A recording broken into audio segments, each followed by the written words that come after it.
All right. Hello, everybody, and welcome to the Mid-Year Freakout Tag 2026 with Alan and me. So, yay, hello, hello. Thank you, everybody, for showing up here. Thank you for Derry for showing up. I let everybody know that Alan was just taking a few minutes, and then we'll begin.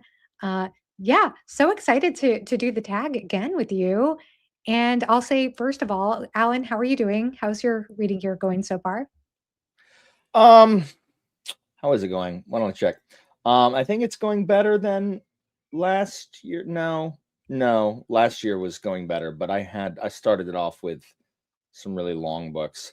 But otherwise it's going good. It's going pretty good. I'm Yeah. behind on read-alongs, but always. Yeah, I feel like I am so behind on all the things I've wanted to read this year, but we're going with it. Yeah.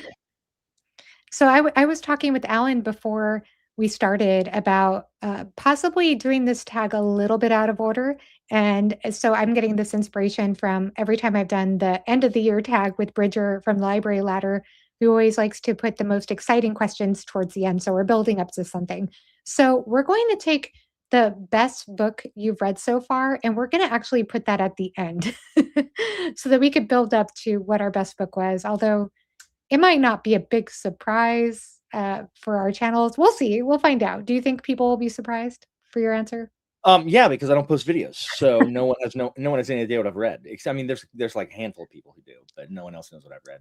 Well, you have posted a couple of videos recently, and That's true. That the was June 13th was my last video, and then I don't know. I don't know what happened, but then I had people in my house, and I don't know.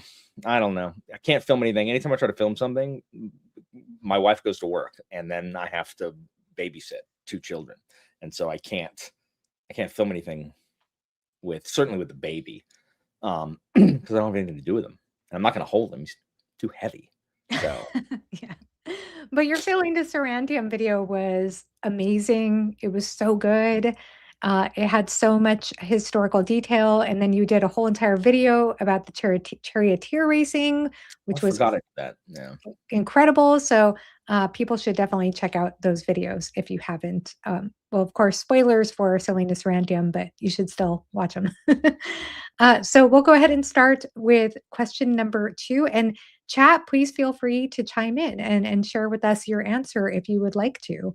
So the question is best sequel. Hold on. Was And was was the first question literally best book you've read this year? yeah, Oh, all right. yeah. Right. So we're going to save that towards the end just to have it to make it more exciting. Yeah. But best sequel. You start. I have to, like I said, I have to look at my spreadsheet to see what I've read.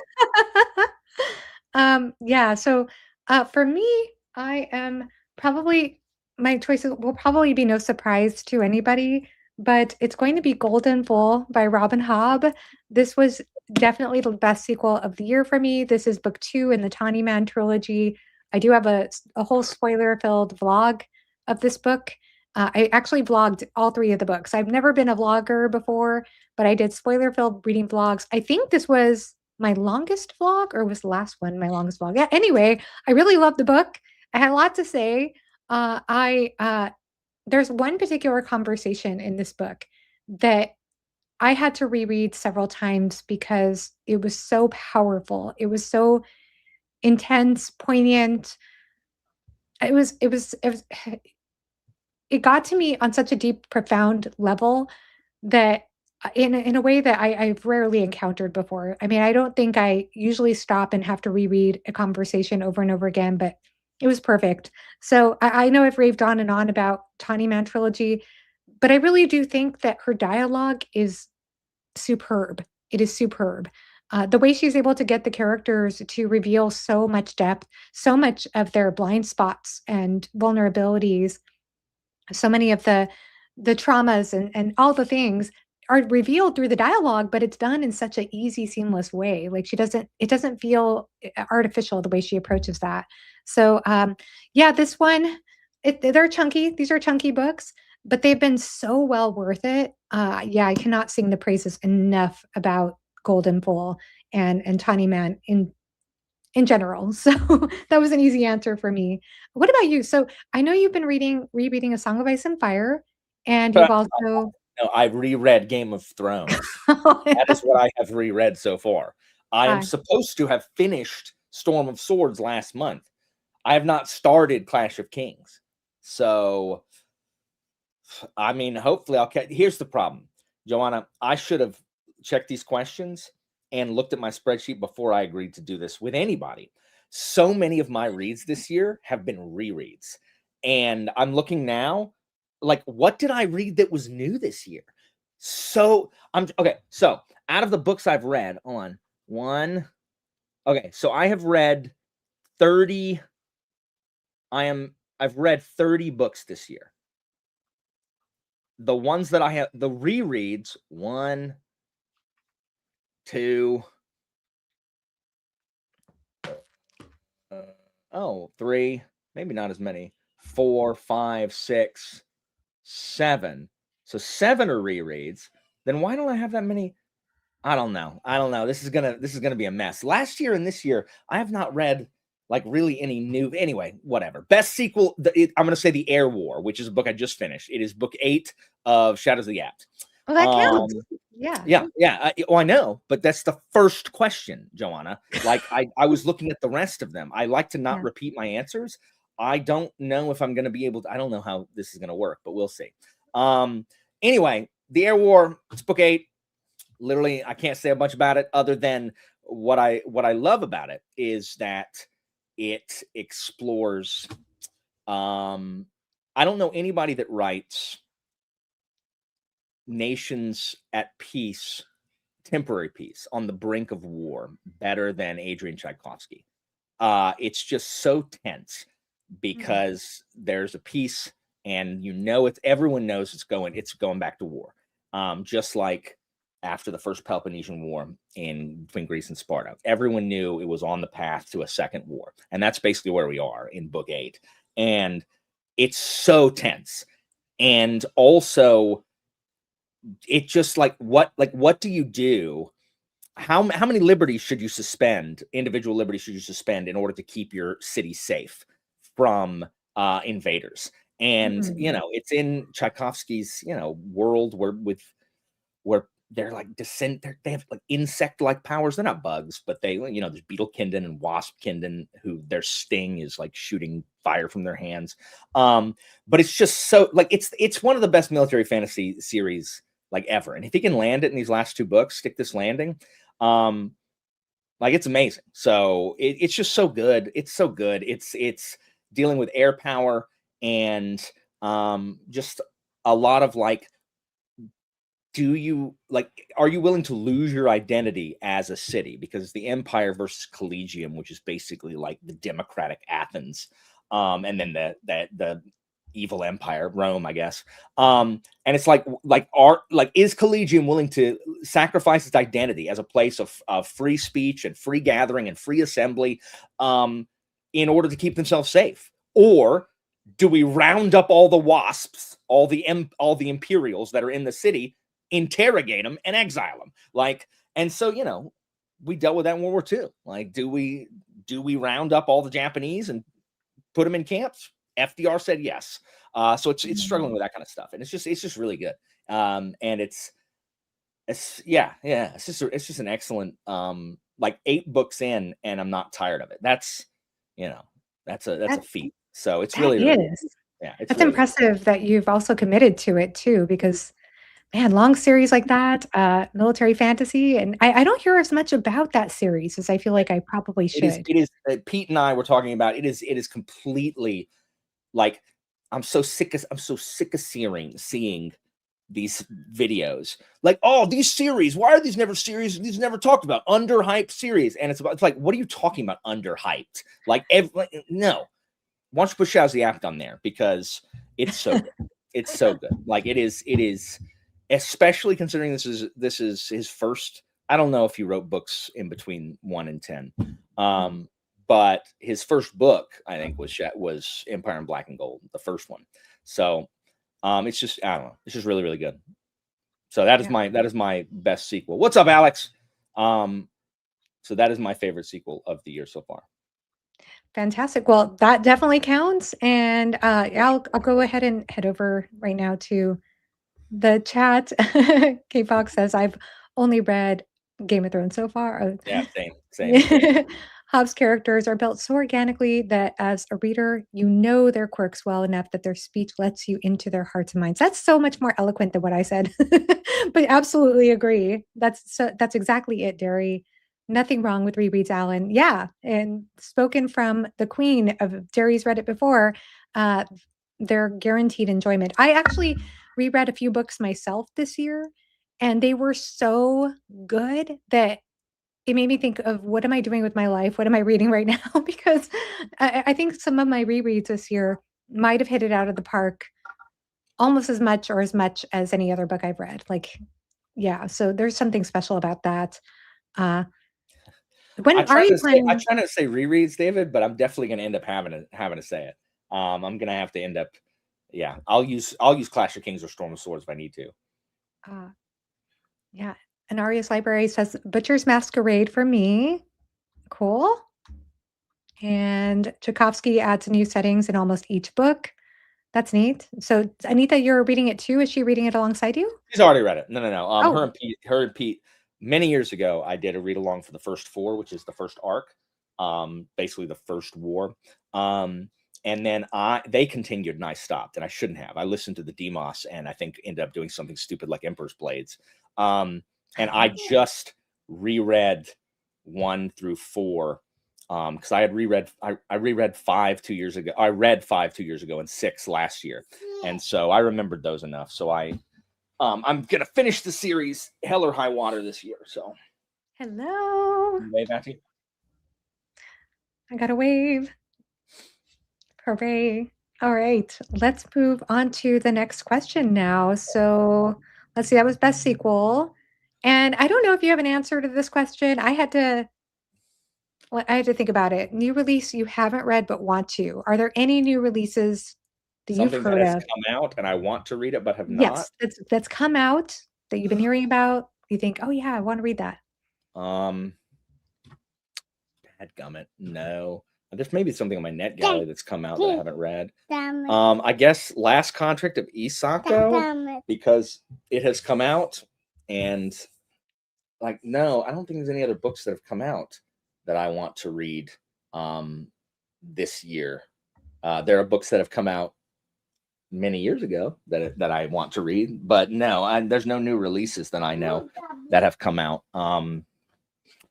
No, Yeah. nothing that I know of yet. So one book I am curious about and that I do intend to read at some point is The Poet Empress. I don't know, remember who the author yeah, is. yeah. I want to read that one too. Yeah. That could be my answer.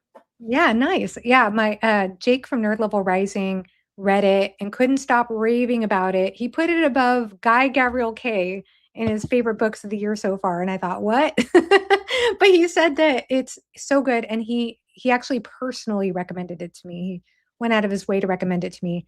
I know Tori was not so hot on this book, but I think I will try it at some point. That's not yours, buddy. Not sure exactly when, but I know that most people who've been reading it have really, really enjoyed it. So if you've read it, let me know in the comment section below. But if you also have answers to this question. Yeah, I don't have a ton. I don't have a ton of new releases. Yeah. I'm just not good when it comes to new releases. It's really not the focus of my The channel. problem is I get arcs of them and I just read them. Like there's one, like I have some arcs that haven't come out yet that I haven't read, but it doesn't count. So yeah. Anything that's come out already, I have I mean, no. Like I don't care. I mean, I'll read it eventually, Anita, but I'm not as Tchaikovsky obsessed as the rest of you. Oh, yeah, I'm not either. Not even a little bit. Okay, so let's see. The Strength of the Few. Did that come out this year? I keep thinking that came out like last year. Hey, Max Garfield. Yay. Okay, fantastic. Oh yeah, I've heard about the Unicorn Hunter, but I also know, let's see, I want to read the Unicorn Hunter if I ever read again. Oh, sounds like you're having a tough reading year. I'm sorry to hear that. But I saw that Evie read that and was not so keen on the book, unfortunately. But But then again, I've seen other people say they loved it. So yeah, I'd be really curious if you do pick it up, what your thoughts are. That's the same author as it's Catherine Arden, right? So it's the same author as the Winter Night trilogy with the Bear and the Nightingale. All right. So let's see. Oh, there's some more answers here. Sorry. Uh, I am sad. Why are you sad? And because then, I Joanna, are you going to care read about Great City Wars. the new China book? You mean China Maybell? I'm not Probably. sure. I'm not sure if I know what book that is. I would say Green City Wars. I don't know what Green City Wars is. What is that? It is a new Adrian Tchaikovsky book. It is about, Oh, it's like Jade City meets Redwall. oh, that's how it's So, pitched. Okay. I I did mean, not no, like that's how Jade I'm pitching City. it. I don't know if that's how Oh. it's pitched. That's all. Got it. Impatiently waiting for the next Gunmetal Gods. Oh, I didn't know that series was still going. Interesting. Okay. Favorite I've read so far, Children of Earth and Sky. That is having a moment. No, I'm getting that mixed up in my head. I kept thinking Shauna Lawless, but you're talking about Guy Gabriel Kay. So yeah, cool. And halfway through it, you're enjoying it. Okay, good to know. Good to know. Oh yes, Mabel. Yeah, so I do need to get to the Scar. I was gonna get to it at some point earlier this year, and I felt like I just wasn't in the right headspace. And I do wanna get to it, but man, it's hard right now because I have so many ongoing series, including Wars of Light and Shadow, which I really desperately need to get back into. Let's see. So glad to be back in GGK. Yeah, nice. Glad you're enjoying it. Uh, all right, so going on to the next question. So we are on number 3. Wait, we did that one, and then we do number 4. Anticipated new release in the second half. We have the same answer to this, right? No, You I know what mean, it is. no. Are you going to say Legions of Betrayal? Is that what you're going to say? Is that the name of the book? I don't even know the name of the book. I think it's Legions of Betrayal. It's the Malazan one, right? Yes. No, I had forgotten about it until you. I mean, I didn't because I searched for it every day on NetGalley. But I'd forgotten for it just now. There's like 2 books at the beginning of next year that I'm looking forward to reading. But yeah, it's probably going to be Legacies of Betrayal. Legacies of Betrayal. Okay. I don't use NetGalley, but maybe I should, at least for that book alone. That's a I good mean, idea. yeah. I mean, I use it because I don't know why I started using it, but now I use it religiously to look for new KJ Parker books, new Daniel Abraham books. And that's mostly it. Oh no, I'm also, you know what, you can take Legacies of Betrayal. I'll say a different answer so we can have it something different. You go ahead. Oh, I have a wait. second book that's coming out this year that I'm looking Oh, forward to. yeah. So I was just gonna say Legacies of Betrayal because it was so much fun for us to have that group discussion on the last book, No Life Forsaken. So that was with Alan and Philip and Jimmy and Rid and Andy Smith. And Philip had to leave right at 9 o'clock. It was so much fun. It was a great time. Yeah, we're doing that again for the next one. I'm excited about that also. Yeah, Um, I think that'll be a lot of fun. When I'm does it come out? Does that come out in October? Am I right about that? It's October. I think it's October. Okay, yeah. Okay, good. Mine is also that, but They Cry, which is a terrible title. It's the next Black Company book. So I'm excited for the next Black Company book. What's the last one? Lies Weeping was the last one that came out. Yeah, Anita, you're right. I read the other one last year, so I'll read this when it comes out. I'm excited. I love Black Company. So That's neat. I didn't know there were more books coming out. yeah, God. there's another trilogy, 4 books here, 4-book series. There's another 4-book series. So Oh, that's exciting. this is the second one. That's neat. Wolves of War by John Gwynn. I didn't know John Gwynn was coming out with another book. Yeah, God, I'm so out of Wynn's touch right back. now. Wynn's back. Wow. I am so out of touch with what's new right now. New book not yet published. I'm looking forward to Agrippa by Robert Harris. Ah, cool. Yeah, author of the Cicero trilogy. Which you like, right? Oh, the Cicero trilogy is one of my favorite series of all time now. Are you going to get on that? On Agrippa? Mhm. Yeah. Nice. I've already read it. Oh, okay. Got it. I got an arc. I've already read it. Trade of Blood by RJB. Is that RJ Barker? No, Robert Jackson Bennett. Oh, Robert Jackson Bennett. Oh my gosh. Thank you. Oh, War. Okay. Wolves of War. Nice. Okay. Let's see. Horde of the Counterwind. I love how Matt brings up so many titles that I have never heard of before, but are probably really, really good because it's Matt. So I'm looking forward to the Horde of the Counterwind as well. Okay, So so I look, guess I'm not. I guess I'm the only one who's not heard of it. no, I've Again, never I'm heard. just the worst when it comes to this stuff. Let's see. So let's see. The question makes me sad since it's been a long time since I had a new Discworld book. Oh, it used to be a shoe in for that question. I'm Yeah, sure it for sure. was for sure. All right. So next answer is, or next question, sorry, is biggest disappointment. What is your answer to that, Alan? Oops. I did it. This question is the only one I had an answer for going into this. Yikes. It is Agrippa by Robert Harris. Oh You do not understand how much I was looking forward to this book. Like no. the Cicero trilogy by Robert Harris is one of the best series I've ever read. I re-listened to it this past year on audio, and it's excellent on audio. It's fantastic on audio. And I was so excited for Agrippa because I'm like, if he gives Agrippa the Cicero treatment, like this is going to be phenomenal. It is not that. So, and I got to do a full review on it, but the short of it is the book's too short. It if it had been 3 books, it could be what Cicero was, because Cicero covers about 30 years in 3 books.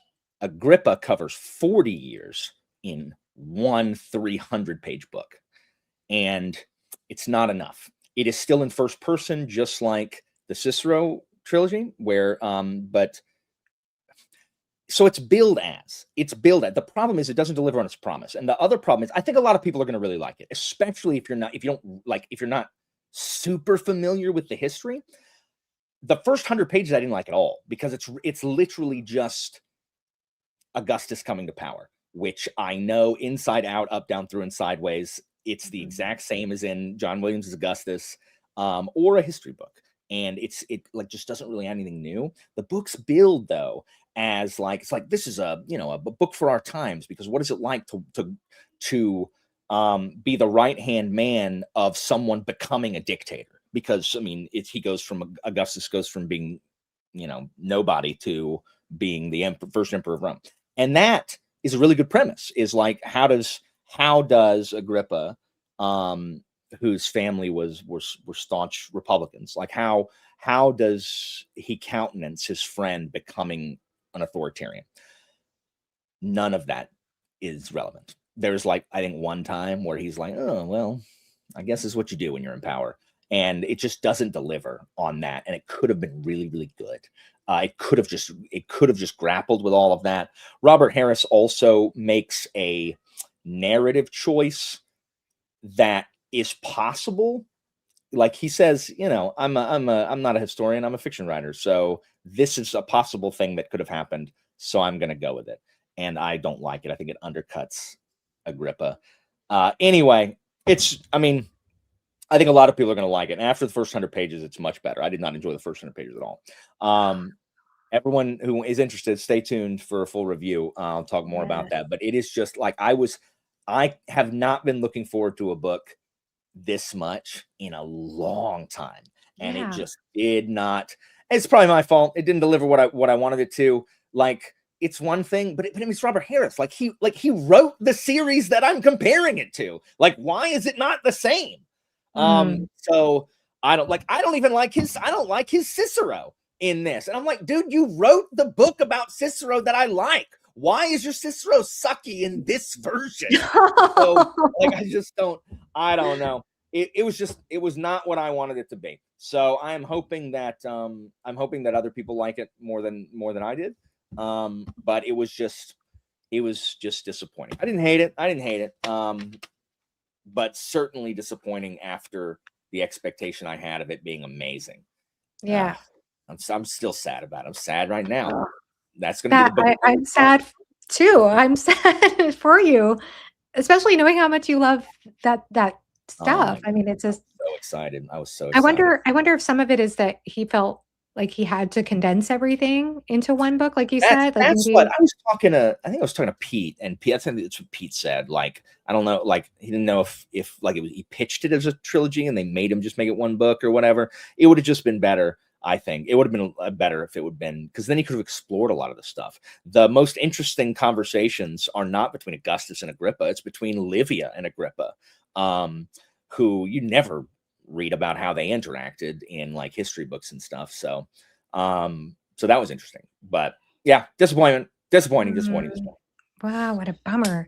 I know. So I have a couple of disappointments. I like there are a couple ways to interpret this question, whether it's the worst book you read this year or the one that really disappointed you the most. Yeah. So I'm just going to give two answers because, and you might articulate one being one versus the other. So I would say maybe most disappointing for me would be Metallic Love by Tennant Lee, which is the sequel to The Silver Medal Lover, which is a romance book that is set in a future. It's science fiction. It has to do with a metallic robot, minstrel robot, then and it actually has like a lot of Greek atmosphere in it that this young teenage girl falls in love with. And I adored this story. It actually made it into my top 10 books of the year. And I love Tennant Lee's writing of the 5 or 6 books of hers I've read so far. But the sequel to this book, it takes place in a future timeline from the first book, following a different character. And it was so flimsy and shallow. I would say the same thing about the character herself, feeling very flimsy and shallow, and at the same time, very judgmental about how everybody else is so selfish. And yet Yeah. she had no depth to herself. Like she just, the guy said, "Do this." Okay, okay. I mean, it was so bad. It was very unfortunate. I mean, there were some redeeming qualities in Tennant Lee's prose, which I enjoy, but from a romance perspective, like absolutely no chemistry for me on the page, which was surprising considering how much chemistry I felt in The Silver Medal Lover. And then there was just so much build up to the science fiction elements that I also felt was flimsy and didn't really matter at the end of the day. And then yeah, I think those were the big things for me. And then, oh yeah, and there were some plot twists that were so highly telegraphed that they didn't feel like plot twists to me. I was like, okay, I saw that coming like 100 pages ago. And I'm the worst when it comes to seeing those kinds of things. Like, I'm the worst. I'm the first person that will gullibly believe, oh, wow, that I thought that this was what was happening all along, and it wasn't. So I think it was a real disappointment, but I am still a big Tennant Lee fan. So it's kind of a similar case to you where this is an author that I've just adored. And then you look forward to this book and it was so not needed. I think you could certainly read book 1 as a standalone, and I would highly recommend going that route.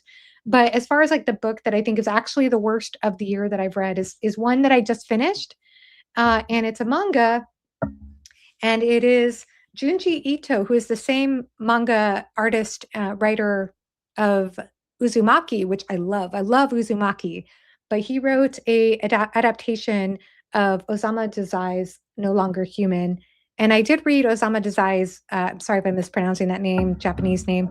I did read that at the end of last year, and it is a harrowing book. It is the deepest exploration of alienation and depression you can possibly imagine in a story. And it's semi-autobiographical because Osamu Dazai, like so many things that happen in that book, he actually went through, and then he did complete suicide not long after finishing the book. So it's a very disturbing book, and the depiction of women is enormously unsettling in the book, like enormously hard to read. Uh, but I did have some appreciation for the book because of depicting something that is a real human experience for someone. It certainly wasn't comfortable. I didn't expect it to be. It was certainly hard on many levels. And I don't know why I decided to pick up this graphic novel version, and I don't know what I was expecting. So maybe it's on me for picking this up. But I hated this book. Like, I hated I it. love it. Like, I want to throw it across the wall. I wanna burn it. I want to dunk it in the toilet. I want to do so many things in this book. Yeah, it's the P word. And it's I didn't think that was what I was in for when I read the book, but there are just so many disturbing depictions that aren't in the book. Like he takes it to another level with every female character, multiple female characters, every other page. Uh, and it's done in the same way as he does graphic novels, which he has this absurdist, dark, macabre, dark humor, sardonic humor. But for me, in this book, I think it really cheapened what the original novel was going for. And so for me, this was just the worst book I've ever read. I hated it. So, yeah. Wow. I Wow. really did. And I did not even I didn't wanna finish it, but I'm really, really stubborn about not DNFing books, as many of you know. Tom is in the chat, Tom Orange, and I know that he and I are similar about this. And I didn't wanna lose my not DNFing streak with this book, but it came very close. Like, I had to force myself to read this book. I had to force myself. But I just think it was so unnecessary. Yes, thank you. I'm just feeling the rage. Why did There's you read it? Okay, so I read it because I feel like I'm gonna throw him under the bus, and I don't mean to. It's fine. Because I so when I was reading the novel, around the same time, David from Four Corners of the Page was reading the graphic novel. Now he has great things to say about the novel in a positive way. So you want to hear a positive view of the book, I guess you can watch what David has to say. I don't agree with him. Like I don't see the value in this book, but I think our idea was we were originally going to. I think he's going to reread the novel. He had read the novel many years ago, so we were talking about possibly having a discussion about manga versus novel. At this point, I just don't think I will because I'm just so done with this book. Like I don't even want to. No, I'm just done. It's a closed door for me at this point. But that is why I picked it up. So yeah, I don't know. yeah. So yeah, pretty worked up about that. Sorry, y'all, but I just had to get it off my chest. I did not work. Yeah. And then people also were just feeling for you in the chat too about your experience. It's just disappointing. Yeah. It's no fun being disappointed. Disappointing. Yeah. Yes, because I expected that to not. I expected that to be mid city, Anitha. Mm. I no longer expect Parker books to thrill me when they come out. I'm like, well, I guess I got to read this new one, and I'm never disappointed. I'm like, this is Oh. exactly what I expected it to be. Mid, like Oh, three and that's a not half good. stars. I mean, Parker doesn't write the books I like anymore. He writes different kinds of books. I mean, like it's Parker has two styles of writing, two kinds of books slash novellas. He has ones like Purple and Black, Folding Knife, etc., and then he has other ones that are first person. I don't like his first person works as much as his third person works, but he doesn't produce third person anymore. Everything that comes out is first person, and so when I go to read it, I'm like, this is going to be fine. Like if this was not KJ Parker, it would be bad, but KJ Parker's writing in thematic elements are so good, but I'm not going to care. And I don't ever. I finish and I'm like, oh. And then I was like, you hate KJ Parker. I'm like, no, no. Like, I just wish he would write more of the stuff that he used to write. That is what it Yeah. is. That is Yeah. what it is. So, That is, yeah. So Jerry says here the lies of Habern Fair IDNF at 69%. Yikes. Had all the things that should have landed for me except characters I liked or found in any way interesting. Goodness. So didn't live up to it. So Dragon Thief. Okay. High hopes. It's very unfortunate when that happens too. Let's see. The Red Winter. Max Garfield says here most disappointing book is The Lost Cause. Interesting. Okay. And let's see. The only Robert Harris I've read is The Second Sleep. Okay. And The Edge of Eternity is easily my biggest disappointment in a long time, after Fall of Giants being one of my favorite books last year. I think that's like the biggest thing is like, whenever you really love an author, there's just, it's such a sad thing when you really, really hate it. I haven't read Osama Does Any of Dazai yet. I'm more inclined to try his daughter Tsushima. Interesting. I didn't know about his daughter. That's I should probably look up her books. I mean, I know he wrote other books as well, No Longer Human was hard. It's not an easy read in terms of content. I would say that for sure. Yeah. Yeah. So, yeah, I don't mean to totally throw him under the bus. I mean, he has some really interesting ideas about how he sees it in terms of Japanese culture and yada yada yada. I know he's talked about it. I think his end of the year video, not his top video books, but one of his videos. He talked about it towards the end of the year. So you can check that out for a more positive take. Obviously, you're not going to get one from me. Uh, so, Alan, are you there? Yeah, sorry, I was looking at something Oh, on my bookshelf. shoot. I didn't mean to do that. I accidentally deleted something I didn't mean to delete. Oh, So the next question, let me see if I could create it again. was what? Biggest surprise? Oh, biggest surprise? Biggest. I had an answer to this. What did I write down? Oh, yeah. Do you want me to go first? Yeah. So I think I'm going to go with Childhood's End by Arthur C. Clarke. Have you ever read that? It's a science fiction book. It was written in, I want to say, the 50s. Was it the 1950s? I should really look up what I wrote about it because I was so impressed with this novel. And I feel like actually I should look up my notes. Maybe I'll do that. I should have probably had you go first because there was something I said in my I talked about it in a video, but then I realized afterwards that I forgot to say something really cool about the novel.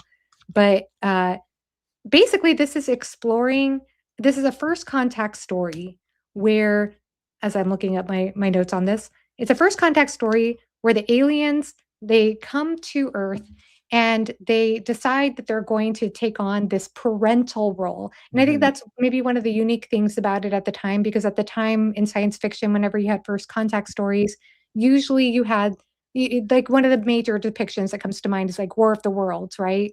Yeah. Where the aliens come and there's chaos and war. But this time the aliens seem benevolent. At least they seem that way. They're kind of secretive and mysterious, Hmm. but they take on this, like I said, this parental role. They fix everything. They fix all the environmental issues. They fix the education system. They fix hunger, famine is no longer a thing. All the issues with slavery and racism and all those things. Like everything gets solved, and you don't but you know that there's something insidious in all of it, and then as you go on in the book, you figure out what it is, but it's also exploring what this utopia is like because, the thing is, anytime you have this idea of a utopia in fiction, I think the idea is that it's going to have problems. People are gonna get bored or, they're gonna need that drama or the arts is gonna suffer, and I feel like there were certain ways in which, uh, Arthur C. Clarke thought his way around that in a creative way, at least for up to a point, and then at the end, I won't give away what happens, but my goodness, my jaw dropped. I thought about that ending for a few days. I was truly surprised by it. The one thing I'll say, though, at the same time, is that this is the second Arthur C. Clarke book I've read, and his writing is very, I would say, journalistic, like, it's very dry. Uh, there are certainly missed opportunities, in my opinion, in terms of making things more evocative or more emotional or suspenseful, but at the same time, he's a good technical writer, like, he has a good structure and flow to his writing, it's very easy to read, but yeah, it's not the most emotionally gripping book, but the end, at the same time, kind of goes left field in a way that I really appreciated. So, yeah, I was very impressed with, this science fiction novel. Yep, that's my Nice. surprise. Yeah. Oh, I don't know. What am I surprised by? What was I surprised by this year? Biggest surprise? Um, what? I don't know. Yes, yes, Aria.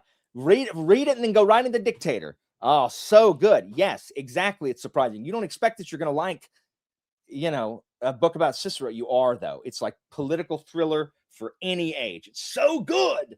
Imperium. Oh, so good, so good. That's probably my favorite of the three too.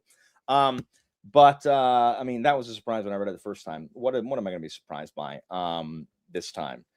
I don't know. Sailing Serantium, maybe. I think I was surprised at how similar it is to a KJ Parker novel. Literally, like that's my favorite KJ Parker novel I read this year is Sailing Serantium. Because I didn't like the other two Parker novels that I read, but this one it just happens to be written by Guy Gavriel Kay.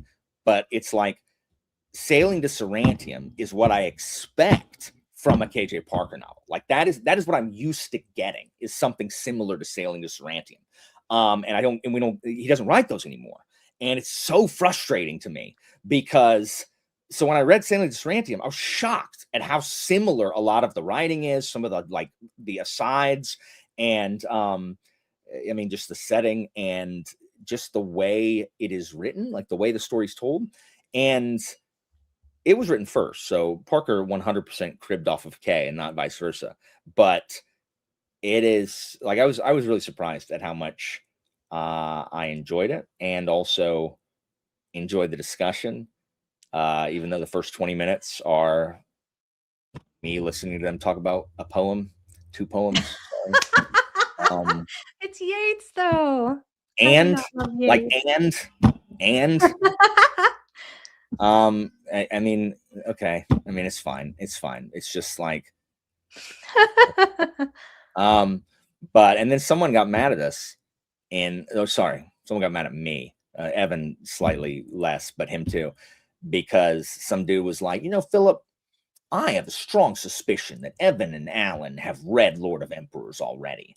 And I'm like, what? No, I haven't. He's like, because they keep talking about anything but what's in this book. I'm like, are you mad because me and Evan know what happens in real life during the time period? Like, so we know what happened, what comes next in history? Like, no, we haven't read the other book, you clown.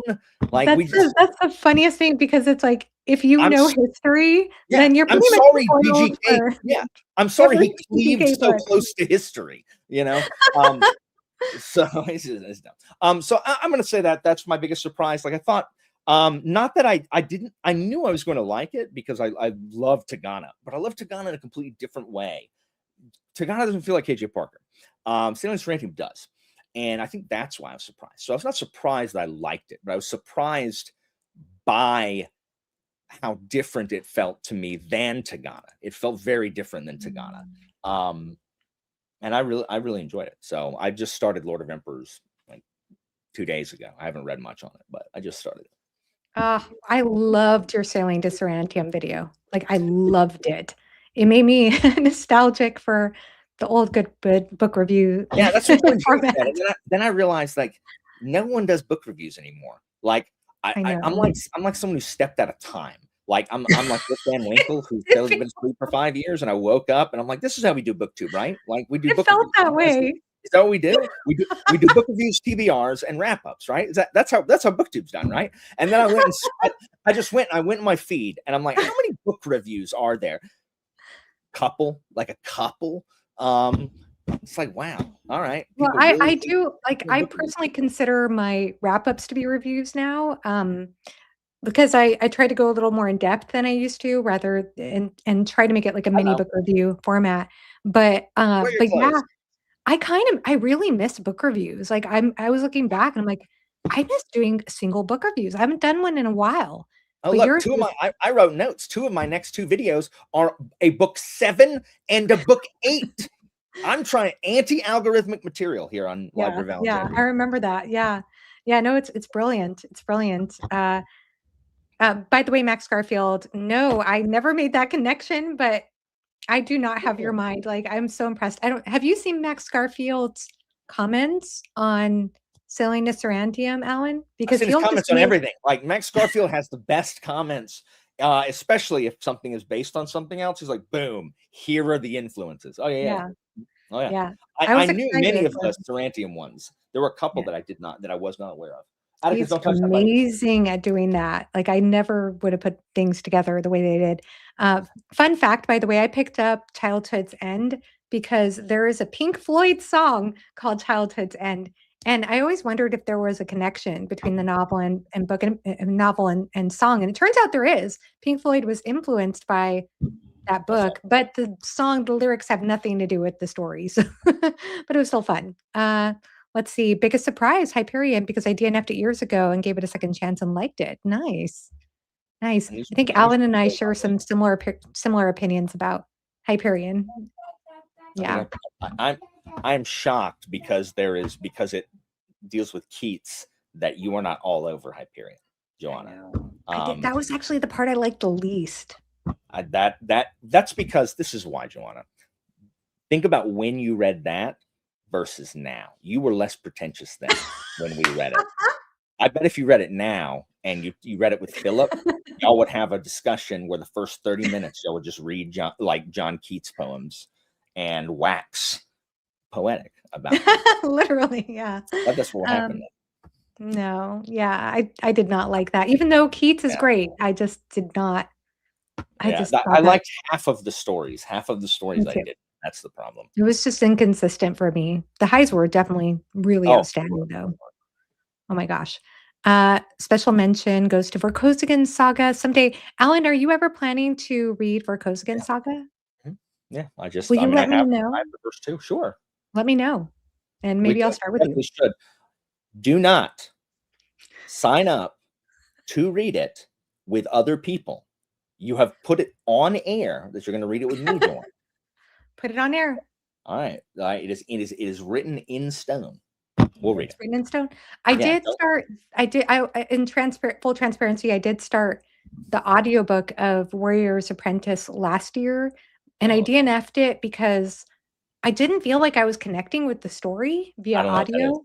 It's like book 2 in the series, but it's a starting point as well. I thought Barayar was book 2.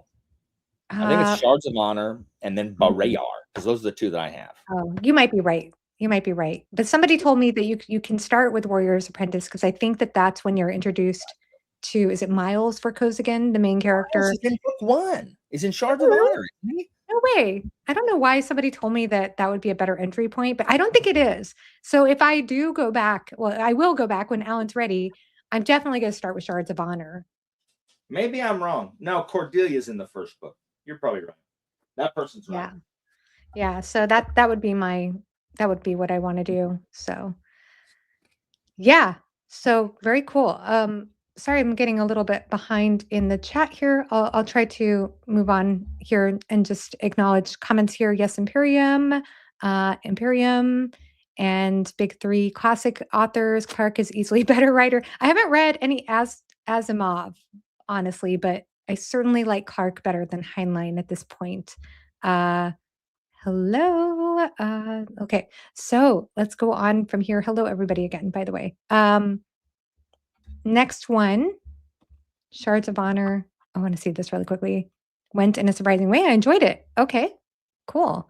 I'm really looking forward to getting to it at some point. All right. Warrior. Okay, so Ben is confirming this. Warrior's Apprentice is a terrible starting point.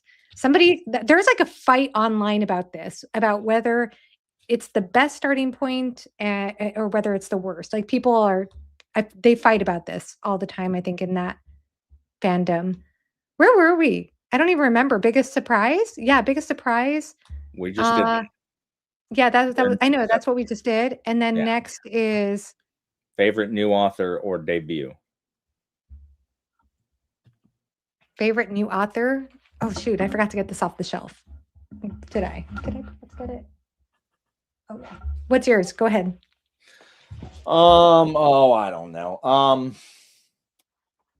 Scott Lynch. The problem is, again, I haven't read a bunch of new authors this year. So Thomas Harris, I'd read before. Colleen McCullough's new. Tchaikovsky's not. Harris isn't. Martin isn't. The history books that I've read, the nonfiction ones that I've read by new people, have been universally horrible. I gave both of them 1 star. And then Richard Swan's not new. Emily Henry was new last year, not new this year. Lindsay Davis is new. Scott Lynch.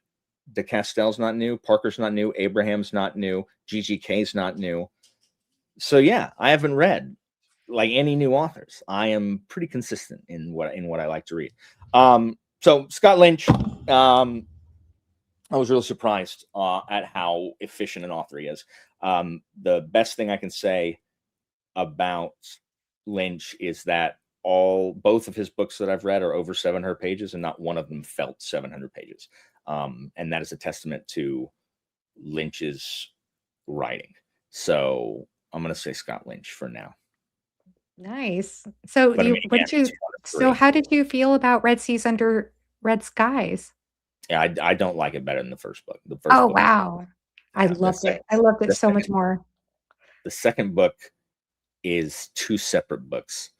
And halfway through, Lynch is like, I don't want to write this one. I'm gonna write a pirate book now. I can see that. I can see what you're talking about. Mhm. It is so minute to minute, the minute to minute writing, and we're gonna have a discussion with Murphy about this, but minute to minute Mhm. writing of Red Seas is great. Like it's Mhm. wonderful. Um, narrative as a narrative whole, it's a mess, in my opinion. It's just Mhm. all over the place. Like it's all Yeah. over the place narratively. Yeah. But each individual scene is really good. So Yeah. uh so yeah, I liked it. I liked it. I just did not like it. I don't think I liked it as much as the first one. So yeah, for a reason. I can totally validate that. Like, I think you're absolutely right. The thing is, I don't necessarily I'm gonna sound I feel like I say this way too often. Probably should be on the Joanna Bingo card. I don't really read for plot as much. If I read for plot, I think maybe I would feel differently because it is just a big mess. But I think, to be honest, I think that's actually kind of part of its charm for me at the same Do, time. do you know that sounded super condescending? Yes. So, unlike you, Alan, if I also read for plot, I like the knew you whole were gonna time, twist it that way. if I was not a transcendent reader who reads for literary and character, like please, plot, how plebeian. That's y'all tell me that's what she sounded like. Tell me that is not what Joanna just did. Like seriously, back me up. Back me up. Joanna literally just told me that I am a dirty-footed, I'm a dirty-footed Walmart patron. Um that that I can't, you know what? I'll read book, no pictures. Oh, nothing happened in this book. Me hate. Go No, ahead, Joanna. it's the opposite. It's the opposite. I'm saying that I don't have the Hey, literary I'm sorry I highlighted Matt's comment. You're right, Matt. You're right. still You're getting right. demonetized. Oh my goodness. Go ahead. Finish telling me how savage I am. How No, uncultured I am. it's the opposite. It's the No, opposite. finish telling me how uncultured I am. So, No. You're more cultured because you can you can actually figure out how messy and where this could be fixed. Figure out how the plot is disorganized and how to organize it more. thank Whereas you, I'm Beps. like, Thank you, Beps. Beps heard it. oh man. I'm teasing. Before anybody goes to the comments and says, Alan is a douche to Joanna. Like, Nobody says that. I hope not. Well, anyway, my answer to this question, by the way, is gonna make me sound snobby. Surprise. Probably. I know, I don't know. I don't know. Maybe you'll like this author. I don't know. Have you ever read no. No, I no. You hold it up. There you go. Yep. Oh, what a surprise! I've never read Jorge Luis Borges. Oh man. It's so good. My surprise face that you held up something I've never heard of. I should actually what I should do is I should send you a copy of this because this is a collection of short stories. It's called The Aleph and Other Stories. And they are fantasy stories for the most, they're Argentinian fantasy stories. He was a huge influence on people like Umberto Eco and Gene Wolfe. And somebody just actually enlightened me to some very specific things in Book of the New Sun that took inspiration from this author but the stories, like, they range from being a few pages long to some of them being only a paragraph long, and yet there are some that feel like real, lived in, detailed, epic fantasy worlds that that you're suddenly just dropped into and immersed in within a couple of pages, and I'm like, "How did you do that?" Like, he's so good at doing that. But they're very creative and interesting. Like, every single story left me in a moment of like, "Whoa." "Whoa." And, uh and yeah, some of them were a little bit dense, some of them were a little challenging to read, but it was fun. I had a great time with this. Some of the stories, lean a little bit more historical fiction, but yeah, highly recommend Borges. He's fantasy as far as I'm concerned. I love the cover too because it has that surreal I vibe, and got his is it stories. Borges? Is that right? I got Mhm. dinged in the chat for saying Borges. Like Yeah, it's also, Jorge Luis Anita, Borges. get over yourself, Anita. Like that's worse than what Joanna said. Anita just being contrary. This is her read along. I asked Anita, I'm like, Anita, next year for read alongs, submit some series and I'll pick one and we'll do that. Trying to reach out to Anita. Not only is she not caught up, and she's sitting here witching and moaning about how like she doesn't like it. Anita, you're wrong. You're wrong. Like Which click on comments Anita's are comment. can you highlight what comment Yes, Anita I got it is? right here. Hold on, right here. Red Seas has neither plot nor characters nor charm. Get out. Like, get out. It does have a plot Aw. and good characters and whatever. Um, I didn't know and she didn't like it. Aw, that's sad. she's mad that everybody else is finished and she's behind. Um, Oh, okay. so just ignore Anita. You can't take her opinion seriously. She used to Well, read, she doesn't anymore. I can't wait. I'm excited to watch your discussion about it and hear There's a lot I liked Murphy about it. A lot I sing liked the about it. I praises just of didn't it. like it as much as the first one. And there's a specific reason that I can't for spoiler reasons. Um, so Yeah. Yeah. I don't really gel with short stories. It's probably because there isn't enough time to put any plot in it, and that's all I care about. I don't I'm not smart enough to understand characters or themes. Um, so since there's not enough plot in short stories, There's I plot in the stories, though. I can't enjoy them. Not enough time. Not enough time Oh for a my gripping plot. goodness. And Oh. if there's not explosions every 3 minutes, I just I just I just lose interest. I just lose interest. I'm not cultured enough, Joanna. It's really good. They're really good, I I promise. literally, Paul, I read that as I consider Borges one of the single most inventive imaginations of the 12th century. That's what I read. And I thought that was one of the best comments I've ever heard in my entire life. Like, well, I don't know any other inventive 12th century imaginarians. So bully for him. But it's less impressive with the 20th. Oh, I feel the same about most short stories. They don't linger. Well, I did feel like these ones did, but, I mean, I also have been very averse to reading short stories in the past. Uh, but yeah, I mean, some of them have I mean, I can't say that all of them hit me on the same exact level, but several of them it did. Several of them definitely There's did. some Lovecraft short stories I really like. Oh, And yeah.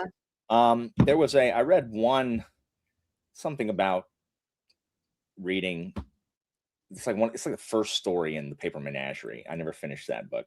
That I liked. And there's a couple KJ Parker short stories I really like. But most of the time I just don't gel with stories as much. Yeah. I don't like Le Guin sci-fi because they are treatises. They are doctoral theses dressed up in like the trappings of a story. Oh. Oh.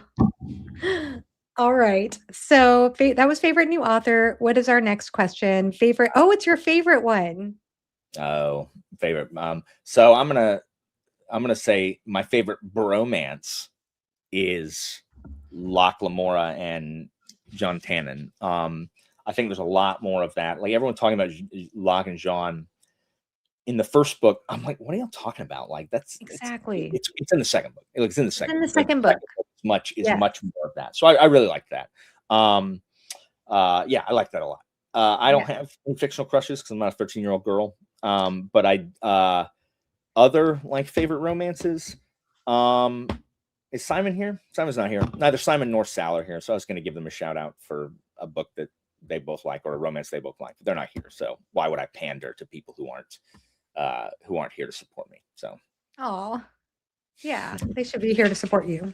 yeah, but bromance. I'm changing it to bromance for this one. Yeah. Julian Marius is what it is, Anita. But you didn't read that book, so hush.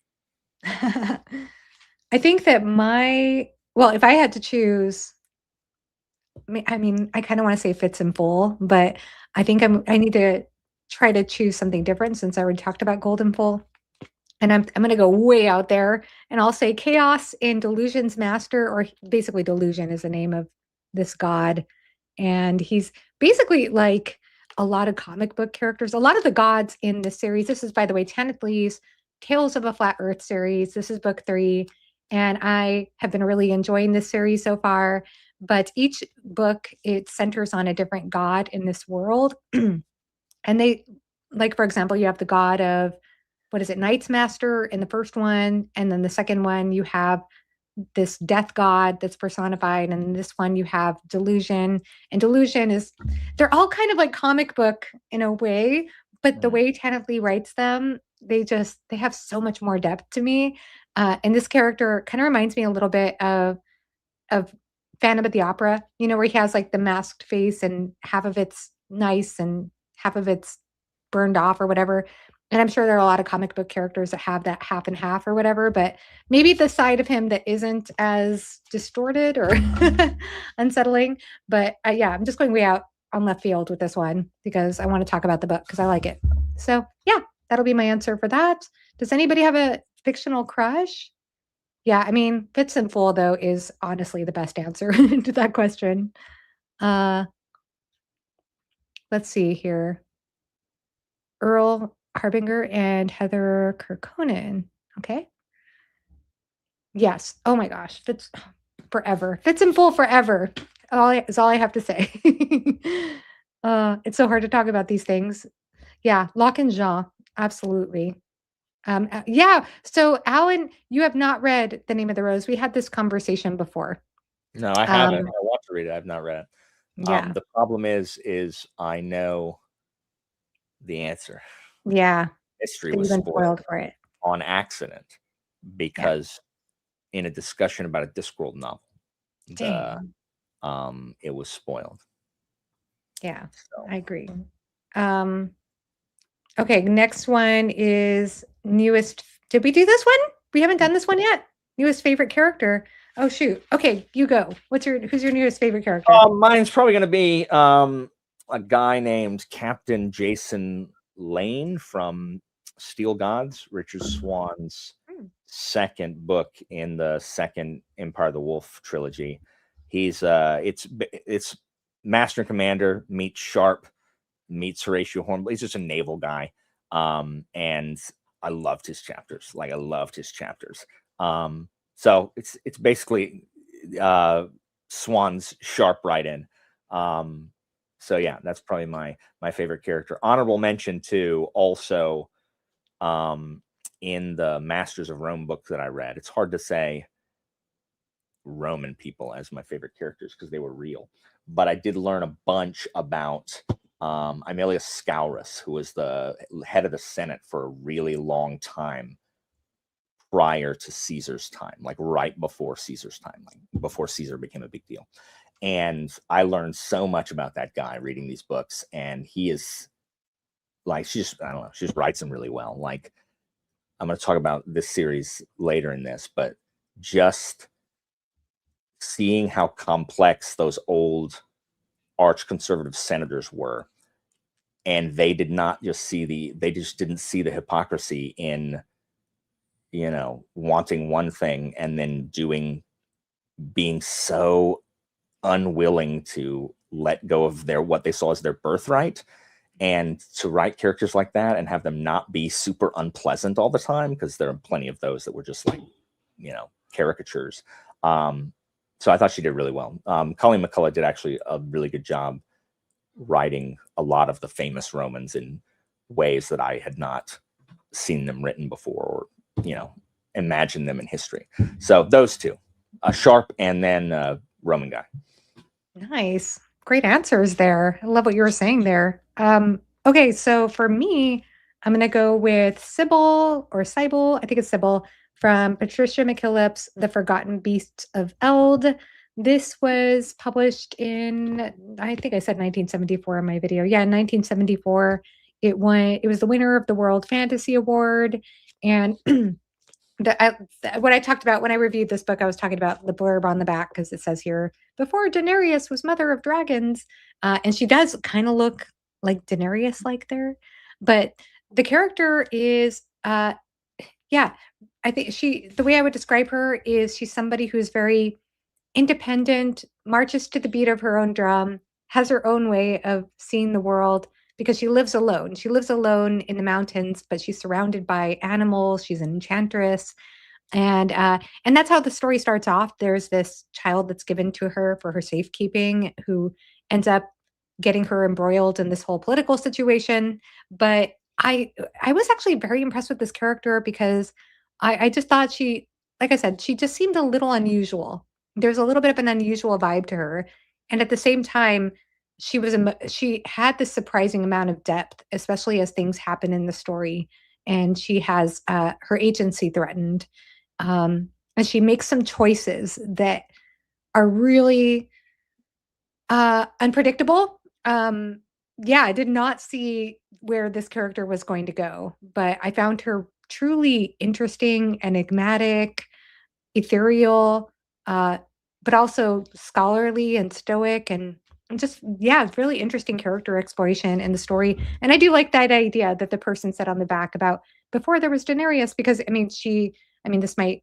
like, it's another cover of this shows her riding a dragon, but her ability to communicate with the animals, I think that's also very special in the story as well. And it's beautifully written too. Like, unfortunately, the other characters in this book did not stand out as much to me, but I think that this book did very well for showcasing that character and what she learns. She learns a lot. She grows a lot in the story, and it's only 237 pages. Actually, oh, okay. Because I was going to say, Anita, if you're in the chat, I think you'd love this book, but it turns out you've read it. Because I was like, yeah, I totally think you would love this book, and I guess I'm not wrong. Definitely an Anita book. That I would 100% say that. And Matt loves this book. Yeah. So Patricia McKillip was a very well-known author, I suppose, in the fantasy space. Like I said, she won the World Fantasy Award back that year.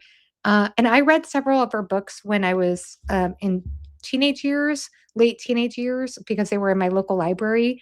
But nowadays, like I hadn't heard about her for years, and all of a sudden, I think because of Janny Wirtz bringing attention to her, a lot of people are talking about her now. I've been surprised how many people knew who she was and have appreciated her books, and I've heard really good things about some of her other series too.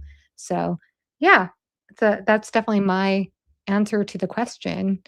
I love this mythopoetic, poetic. I can't say that word now. Mythopoetic awards. Yeah, that's beautiful. Beautifully said. Oh, nice. Tom, I'd love to hear your thoughts. Yeah. Yeah, she has like a very fairy tale-esque way of writing. So I can but I think I think you might like it. I think you might. So I'm really, really excited to hear your review of it. Excellent. So going on from here. Oh, Riddle Master. Yeah, that's the one I keep hearing about. I have not read Riddle Master, but I hear really, really good things about it. So yeah, cool. Let's see. Oh, have any books? Hello. Hello again. You say You two match. You're wearing the same color. you say hi. Hi. Hi. Hi. Auntie, what's your favorite book? What's your favorite book? What book do you like? The book. No, what book do you make Dada read? Huh? Is it? Can you say that? Put in posting like that. He said trucks and things that go. We have a bunch of Richard Scarry books for anybody who knows what those are. Busy Town books, and his favorite book is Cars and Trucks and Things That Go. And there's Theo. Hey, Theo. Yes, hi. We came to say goodnight. Hey, good night. Okay, buddy. Okay, good night. You gonna go to Good bed? night. You gonna go to bed? Yeah. You gonna go to bed? Anaconda Theo's squeeze? favorite book is anything he can chew on. Yeah. You want Anaconda squeeze? Anaconda squeeze! Oh, Again, you like that. Anaconda Squeeze. Please. That's from Nacho Libre for anybody who doesn't know. Oh, it's from Nacho. Well, I'm not gonna do it anymore from Nacho Libre. What again? Anaconda Squeeze. Please. All right. Say night, Dada. Good night. Okay. Books that do you have one? I don't cry a lot in books. I rarely have an answer for this, but I have an answer, I guess. I'm trying not to repeat answers, and that's the Yeah. hard thing. Um, So I yeah, go ahead. No, No, you you. go ahead. Oh, I don't cry a lot in books. And I'm also trying not to use rereads, I guess, but I don't cry a lot in books. I haven't cried any in these. So instead I'm going to use a book like this just made me weep in general. Just like the book, the second Master of Rome book, The Grass Crown. Wow, that series I was talking about. I learned a lot about, there is a brief 3-4 year war. There's like a 3 or 4 year war right before Caesar becomes politically relevant. Like he was like a teenager when it happened, called the Social War, and it was over the franchise. Rome had ruled Italy for hundreds of years, but a lot of the outlying Italian towns did not have franchise rights. They were citizens, but they did not have the right to vote.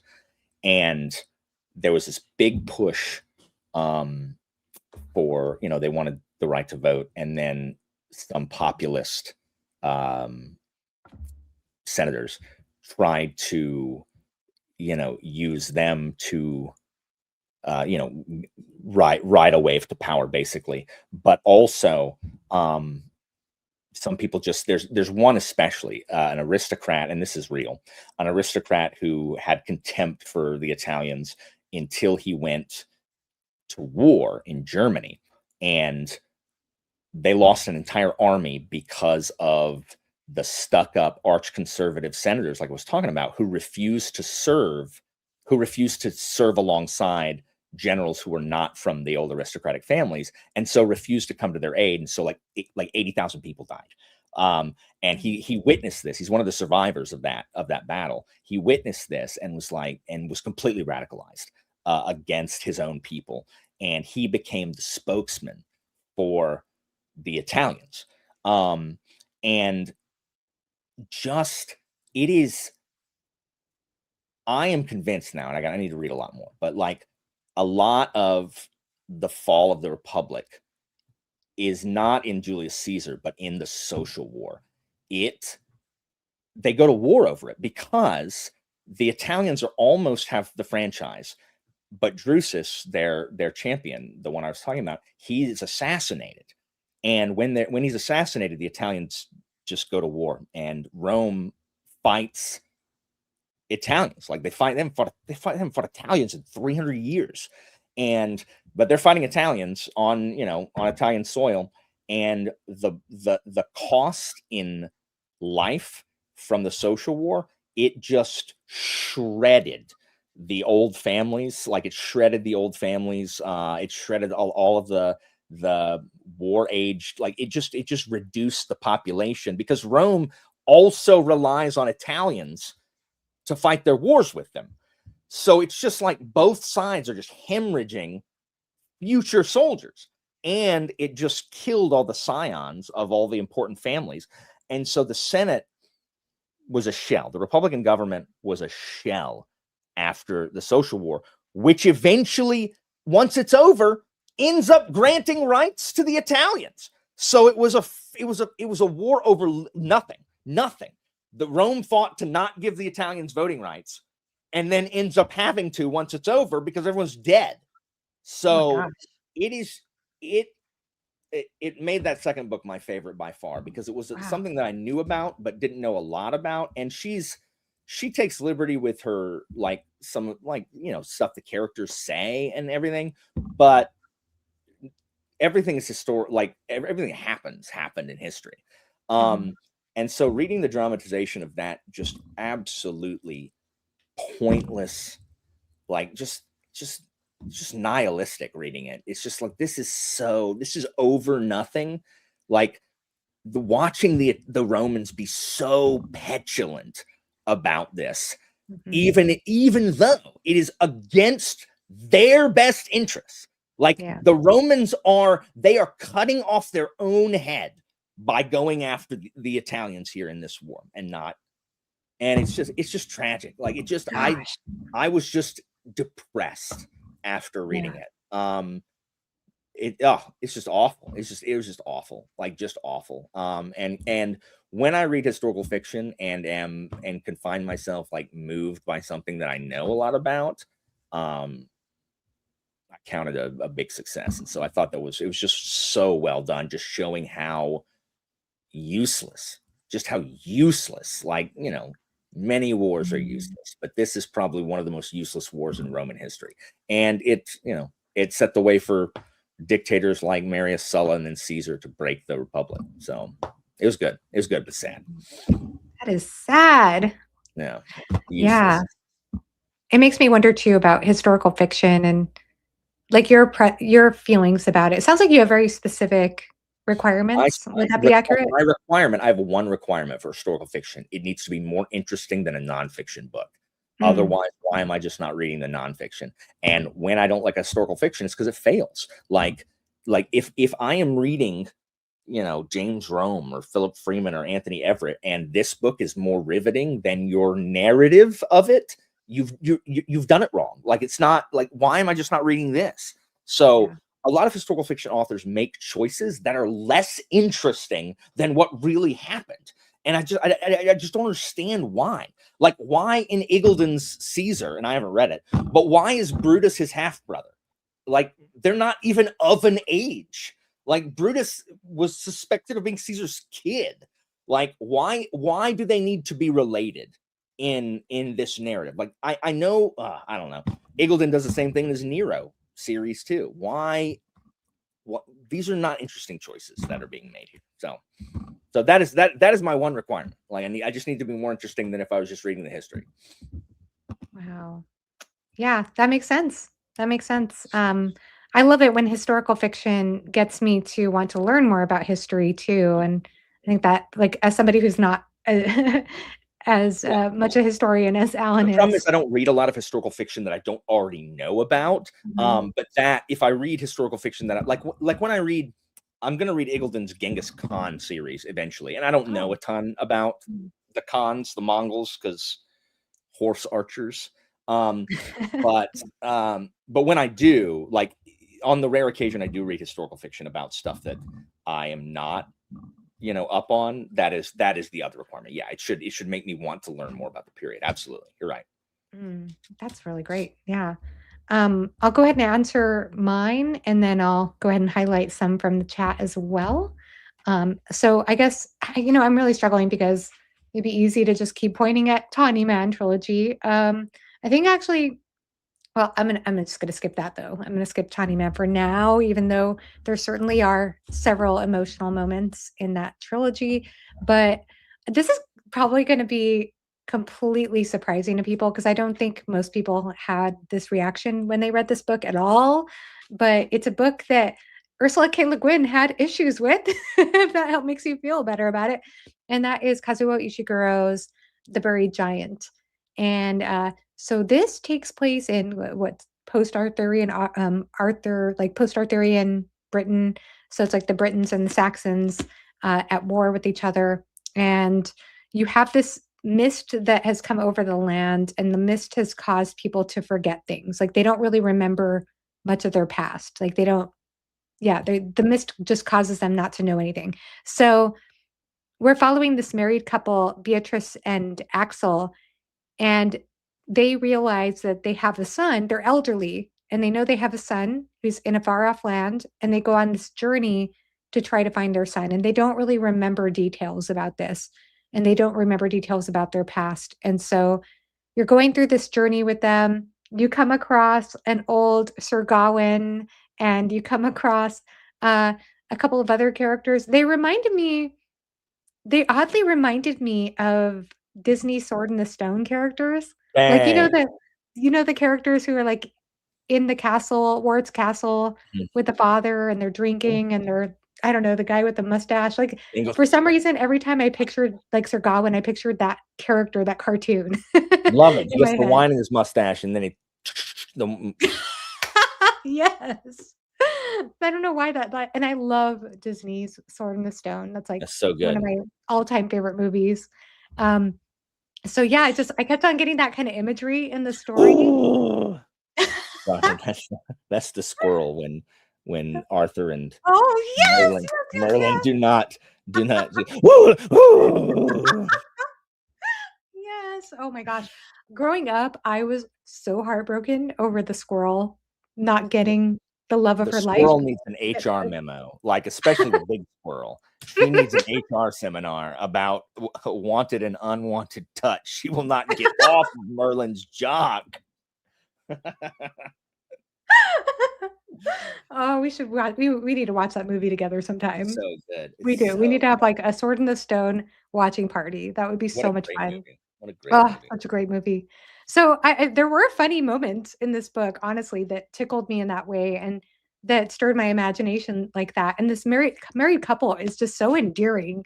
They're so elderly and like the older man is or the what is it? The older woman is always walking before the man, and she's like, "Are you still back there, Axel?" And he's like, "I'm still there, princess." And he always calls her princess, and it's just so cute. It's so sweet. But the end, in true Ishiguro fashion, like I knew this was going to be probably a heartbreaking end or some kind of big weird end, and sure enough, it delivered, and I don't know, it's one of those stories that, like, I can imagine people reading this and be like, "I don't know, I didn't really feel much of anything reading this book," and I would totally validate that, but for me, like, it got me to think like, one of the questions that they have to ponder is, like, what is their most treasured memory with your loved Mm. one? Like, if I asked you, "What is your most treasured memory with Christina?" Oh, I don't know. I don't know. I have no idea. I'd have to think about it. Right, you'd have to think about it, but just Yeah, even, like, taking the time to think about it, I'm sure there's, like, all these emotional moments that come for up for sure. you, right? Because Mhm. you love her so much, and you've had this really amazing marriage and bond throughout the years, and so Mhm. just, like, taking into consideration that question and, just thinking about the power of memory and the power of forgetting, it just truly moved me, and, like, it's not even my favorite Ishiguro book by far, but I still got quite a bit out of it. So, yeah, that's probably gonna be my answer for a book. I don't know that it actually brought tears Yeah. down my face, so to speak, but it did touch me It in has that way. been it has been a long time since I've shed tears at a book. It's happened. It's just not often. I have to use the restroom, and I'm gonna tuck my kids in real quick. So while you're Oh, hitting the sure. comments, I'll be right back. Yeah, I'll hit the comments while you do that. So man, Alan dismissed this, but yeah, Shadow and Summer, yeah, Long Price Quartet, great. Yes, excellent answer there. Love that book. Let's see. And Aria's library says Thrice Married to a Salted Fish Volume 1. I never heard of that before. I sobbed at it at 2 in the morning. Interesting. Uh, let's see if I can get to this one. Not to get too real, but Pearson's Battle Cry of Freedom got me. All right. And I feel bad if these are books that Alan knows more than I do. Three Body Problem. Oh, interesting. Epic of Gilgamesh. Oh my gosh, The End of Malazan. Yes. Okay. The Archangel's Eternity, book 18. Okay. Interesting. Fabulous wrap up of the series. 12 months. Oh, interesting. A Jim Butcher book? Was it emotion? I guess I have heard that one of his books explores grief. So, yeah. Right. So, let's see. How about the book that made you the most furious? I read a fantastic near future dystopian called The Dream Hotel. How the main character was treated had me screaming and cursing out loud. Oh dear, yikes. I'd have to think about that if I don't know if there's a book that made me most furious aside from the one I already got furious about, but I can listen to Alan talk about history for hours. He's so good at it. He's so good at it, isn't he? Uh, that metric, David. Okay. Yeah. Very excited to get to Masters of Rome. Nice. Yes, Hob will do that. Like she really does. Like it's hard because as much as I connect to the book, like I was even thinking about this while I was vlogging, both with Golden Full and with the final book, there are certain things she explores in terms of her themes and characters that hit me on such a personal level that if I were to talk about it, it would probably be oversharing. But I feel like I just connect. It just gets you right in the heart. Like she knows how to go directly there.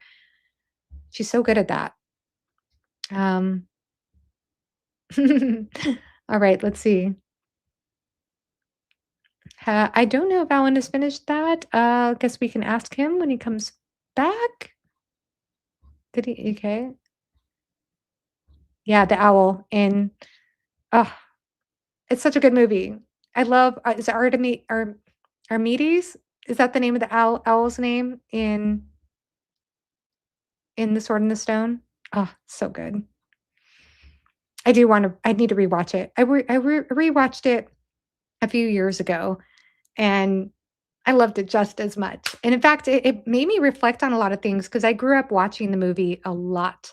And I remember that the scene where Merlin takes off when he gets mad at Wart because Wart wants to be a soldier and Blow he's me not to getting- Bermuda. Yes! The Fly Me to Bermuda. Like it kind of I mean, this is probably too heavy a word, but almost traumatized me. I'm like, no, he's abandoning him. Like I felt love so Archimedes. abandoned. I love Archimedes. Who? What? No, pin feathers. Oh, I love him. Yes. Love Archimedes. Who? Oh. What? So good. So good. Blow me right. to Bermuda. Oh, it's so good. I think that was the reason why, as I've never read Once and Future King. In high school, I had to read Le Morte d'Arthur, Sir Gawain and the Green Knight, and Beowulf. Oh, Max Garfield, I have not. I only read the first one. I want to finish that series. Arian's Nightingale and Falcon. I've only read the first one. I need to finish it. Yeah. My next year, my plan is finish as many series as I've started. That's what I'm gonna do. I'm doing a Dandelion Dynasty read along, which guys don't worry about it. Joanna and Philip are not fans. It is that Dandelion Dynasty is too banal.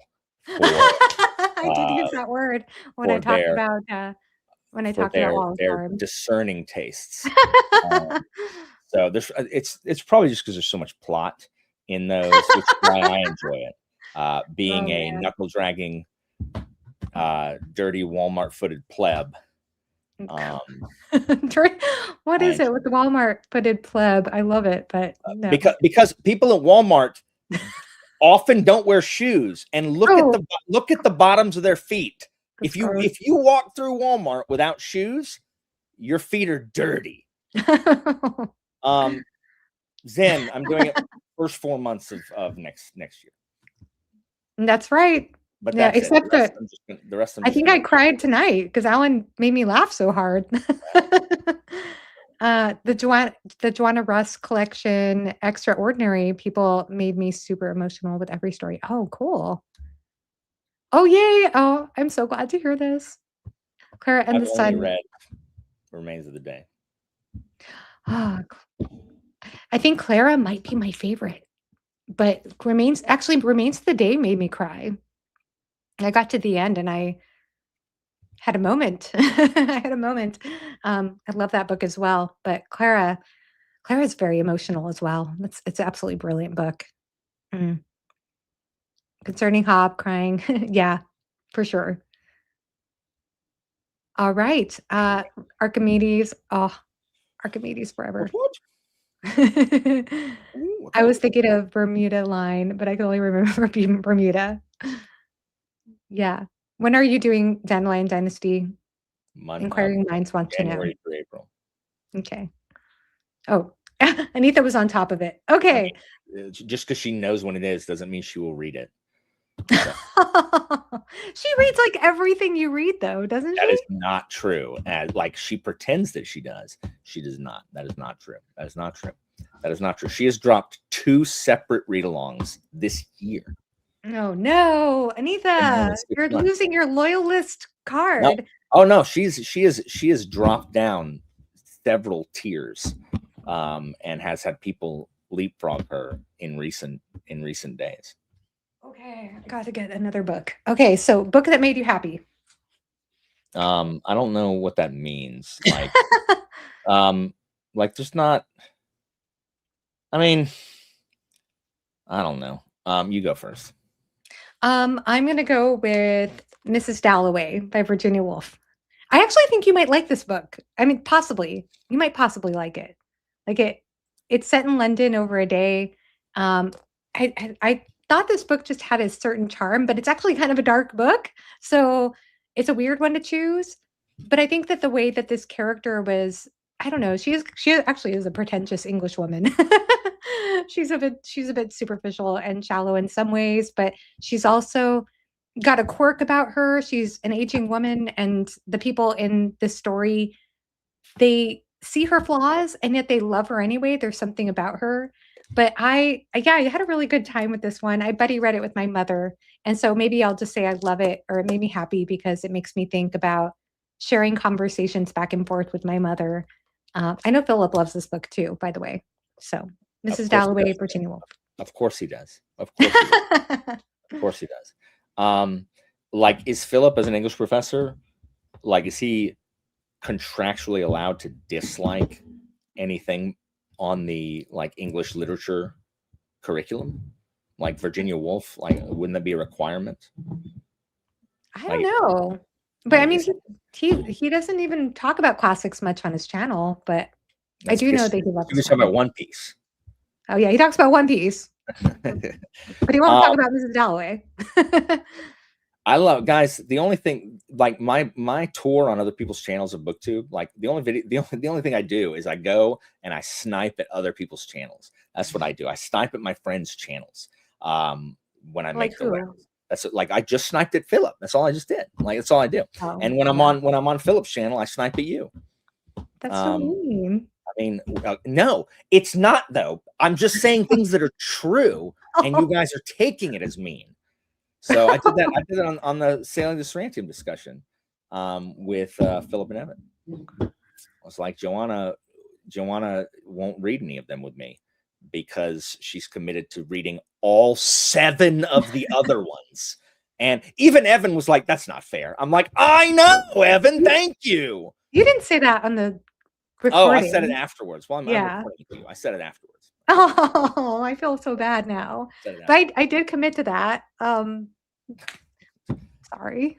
I try to ask people to read one book with me, and I don't have time. And then they commit to 7 book read-alongs, and then Philip commits to 14 book read-alongs. Oh, that's fine. That's fine. I understand. It's because I don't like Virginia Woolf or Franz Kafka.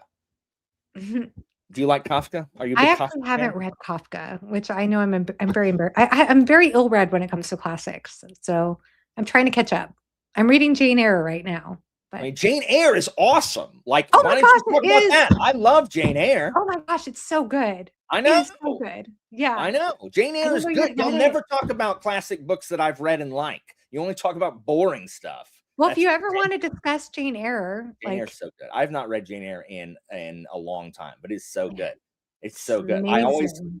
I always spoil it for my students because there's something I talk about that is a spoiler for that, major spoiler for that book, and it's something I talk about every year in my class.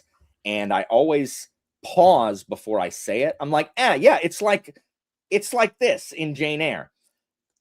And then I go ahead and say it because I'm like, y'all ain't gonna read it. So, every now and then there's a kid that's like, I'm reading that right now. I'm like, well, I just spoiled it for you. So there you go. Have you read Jane Eyre before? No, this is my first time, and it's really the story special. Of Jane Eyre? What was that? Do you know the plot? Do you know? I think I saw an adaptation when I was a kid, but I don't remember it. Who thinks I should spoil this book for Joanna right now? Don't spoil it for me. Don't spoil it. For Joanna.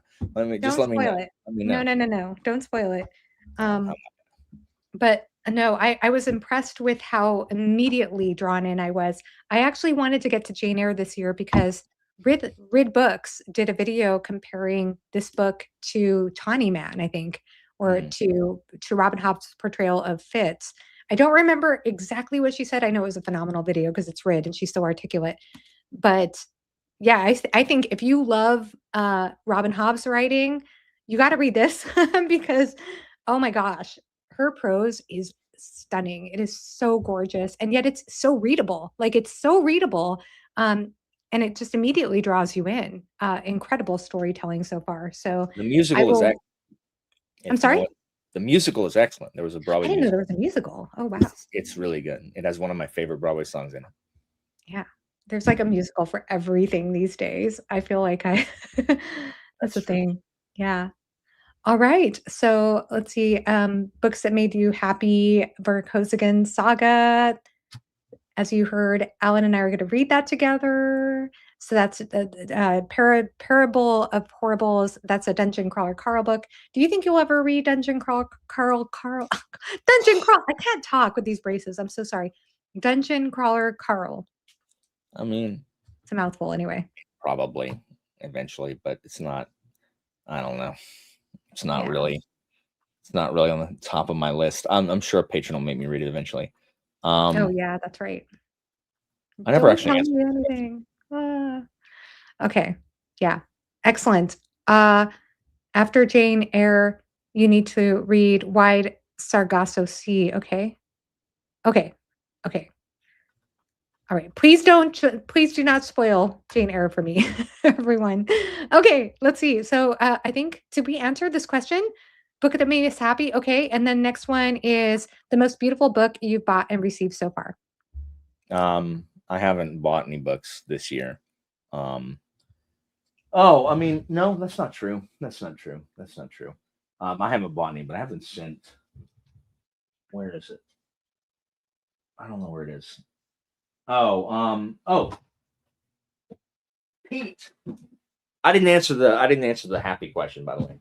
Oh, I'm so sorry. Just Let's get go an back answer. to the happy question. No, it's fine. It's fine. I was trying to just figure out like the book, like it wasn't happy reading the book, but I managed to I read the third book in the Cicero trilogy again this year, and the series is so good. It made me so happy. And it made me happy because I was kind of down on the third book the first time I read the series, but this time I listened to it on audio, the third book on audio, and I liked it way better.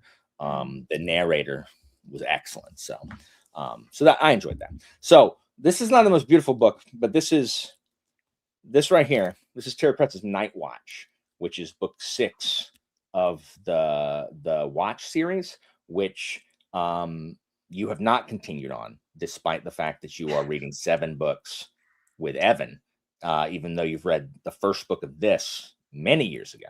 So just that should be known.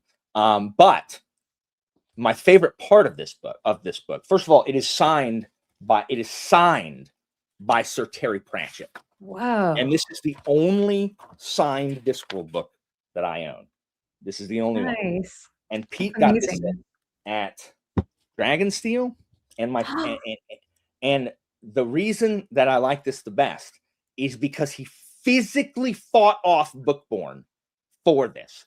Bookborn picked it up, and Pete tackled her.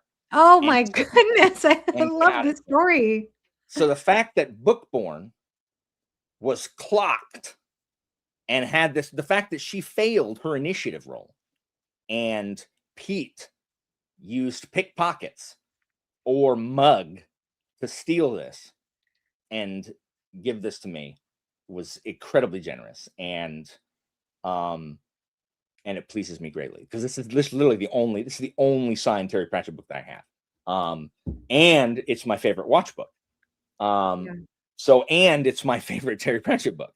So, that is. And we won't be seeing it. We won't be seeing it on Bookborn's Instagram with pine cones. Thank goodness. It belongs. It belongs in this musty office, pine coneless. I'm like, you know what? I might take it outside and find me a pine cone and then tag Bookborn in it and be like, there you go. You should do that. Oh my goodness. Yeah. If you don't know, Alan's given Bookborn a hard time because she photographs her books on Instagram with pine cones. I don't understand the need to put nature next to your book. So yeah. So this is the nicest book I've been given this year. And it also is probably a book that made you happy. We'll just say it's Yeah, but I that. didn't read it, but it did make me happy to get it. Yeah, for sure. Yeah. Yeah. Oh, wow.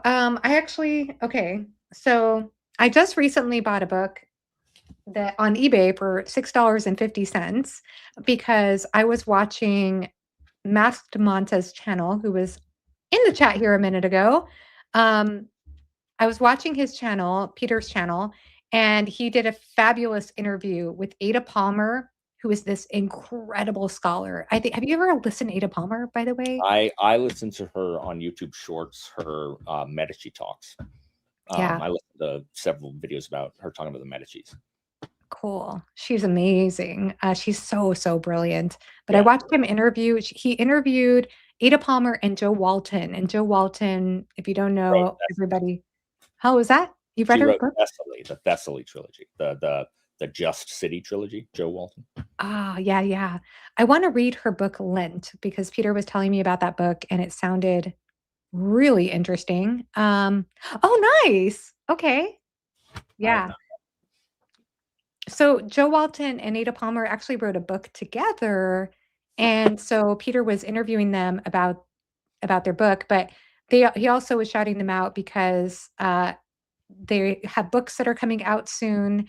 I think that Joe Walton's new book is going to be called Nobody's Perfect, something like that, and then Ada Palmer has a Norse mythology or Vikings inspired duology that's coming out next year. And oh yeah, Lent. Okay. We should buddy read Lent sometime, maybe, Alan. Oh my gosh. Oh, You know what you should read? The rest of those watch books. I Read. Well, Sarah Reads is finally 4 years after telling me she would read Men at Arms if she had it. So I ordered it for her, sent it to her. 4 years later, she has picked it up.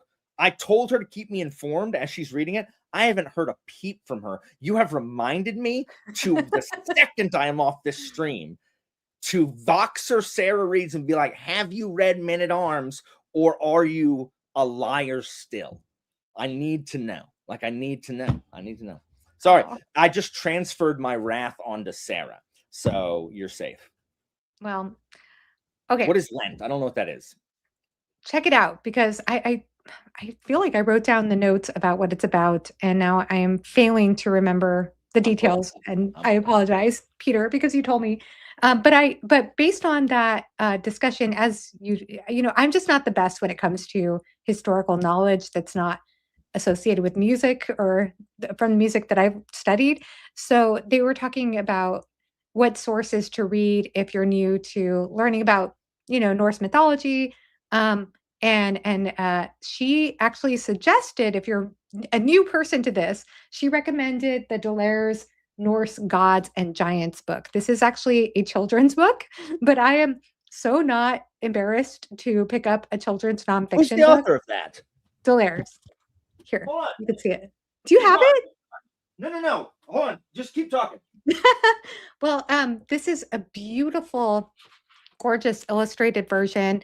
Like I said, I got it for $6.50, but it's pretty in depth. I haven't read it, so I can't speak to. I shouldn't say that, but it seems pretty comprehensive, is what I would say, because there's even a whole entire companion section at the end that gives you the pronunciations, that gives you a little, basically a glossary of these different names and different people and what they were.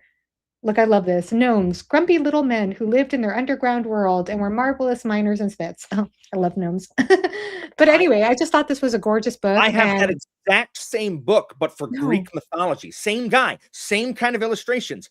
I have, it was the Greek mythology book that I grew up on, and my mom found it in her garbage, and it's mildewy and crap. I think it's at my classroom, but I have that exact same guy. Same thing, same style of pictures, but for Greek mythology. And if anybody's ever read the Delaire's Greek mythology book, the picture of Kronos eating his kids is one of the most terrifying things, and it stuck with me my entire life. So I know what that book is, only it's not that one. It's Greek mythology. That's awesome.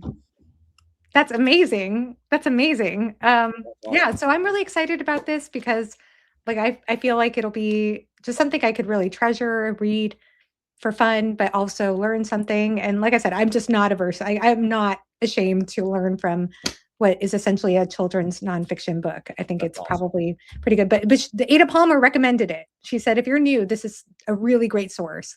And of course, she had other in-depth sources as well. But oh my gosh, I am kind of like having a girl crush on Ada Palmer right now because she is so brilliant. She is so intelligent. It's so knowledgeable. So yeah, everybody should check out Masked Manta's channel and check out that interview because it's so good. And check out Masked Manta in general. He's amazing. Lent is Not a Medici. supernatural historical fiction about the politics of Renaissance Florence from the POV of infamous populist preacher and minor Assassin's Creed 2 villain Girolamo Savonarola. Girolamo Savonarola. Oh, there you go. You did it. Yeah. Does that sound appealing to you? I like Medici stuff.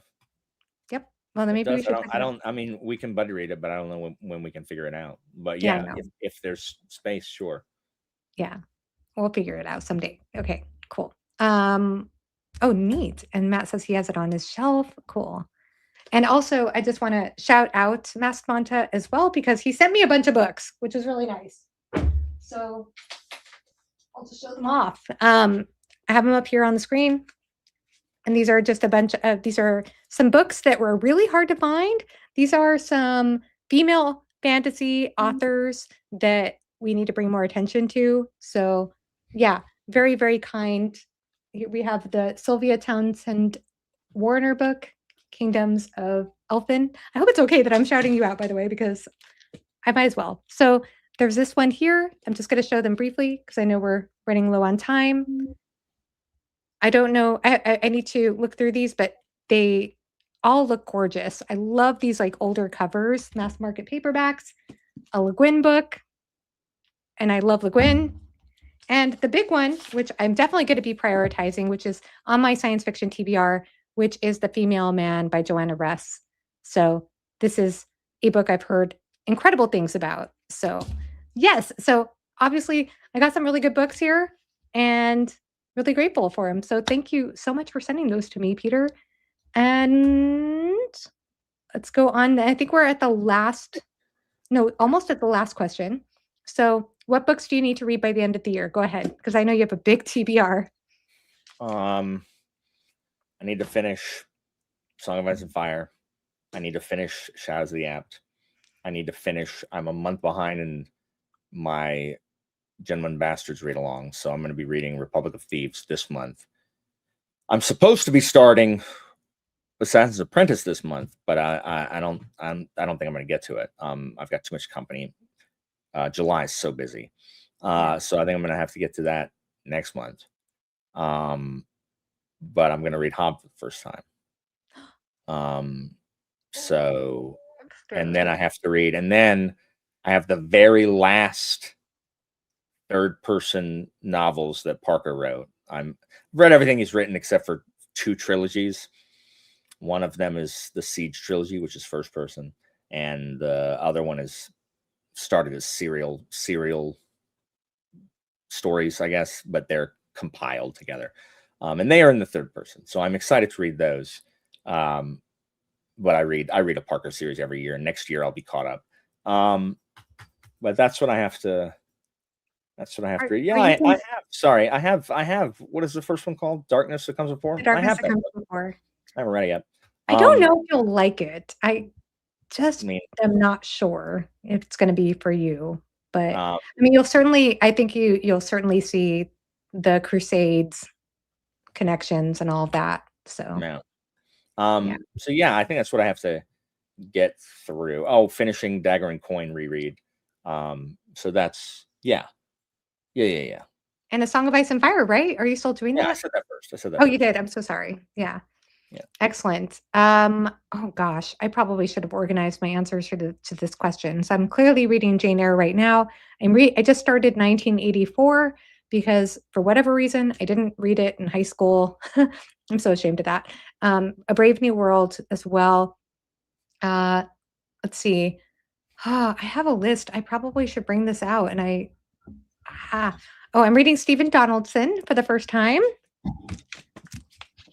And that's going to be a buddy read with Mast Monta. And that's going to be starting in November. The Mirror of Her Dreams is the first book of this. It's a brick. It is so big. I just feel like I'm like, look at that. It's like, it seems huge. And I have a big head, but I feel like this, I don't know, it's just enormous. I'm also going to be reading, let's see, Wars of Light and Shadow. I need to continue that. Philip and I are finally going to have our Wars of Light and Shadow discussion about Traitors Not, which is a book we read last year in January. We're having that at the end of the month. And then continuing on, I think it's Initiate's Trial is the next book. So that is a huge book. I feel like her books are enormous. So that's probably going to take some time.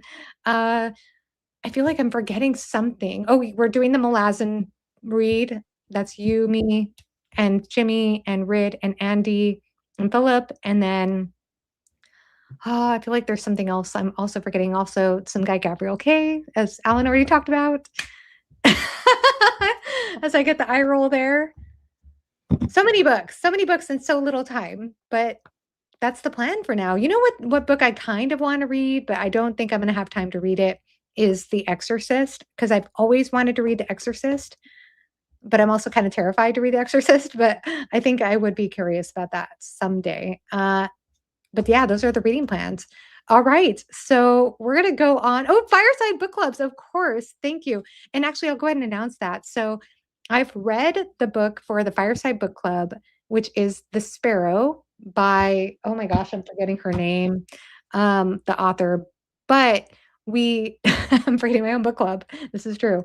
But the thing we are doing this time is that Evie and Josh and I are reading the book, and we're not telling anybody what we thought about the book until the live show. So you won't get to know what we thought. We won't know what the other person thought until the live show. And then we're going to say whether we loved, hated, or felt mixed about the book.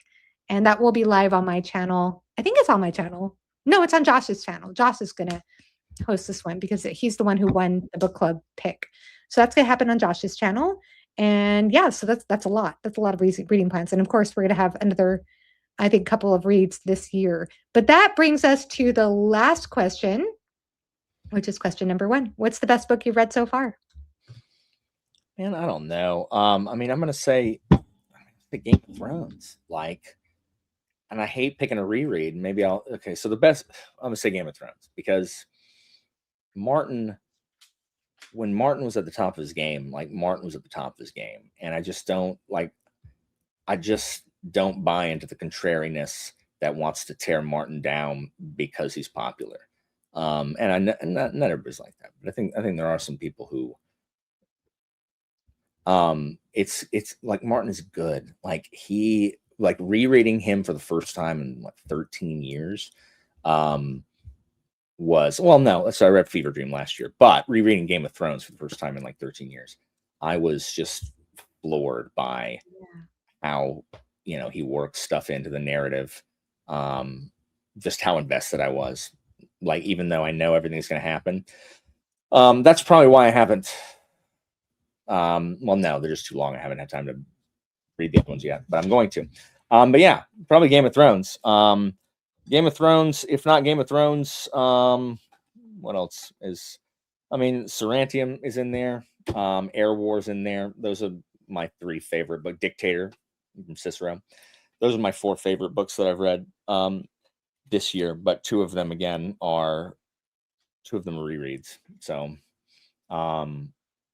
yeah, I just haven't read any all-time favorites in the last 2 years. I've read some good books, a handful of really good books, but I haven't read any that I'm just dying for the last couple years. So we'll see.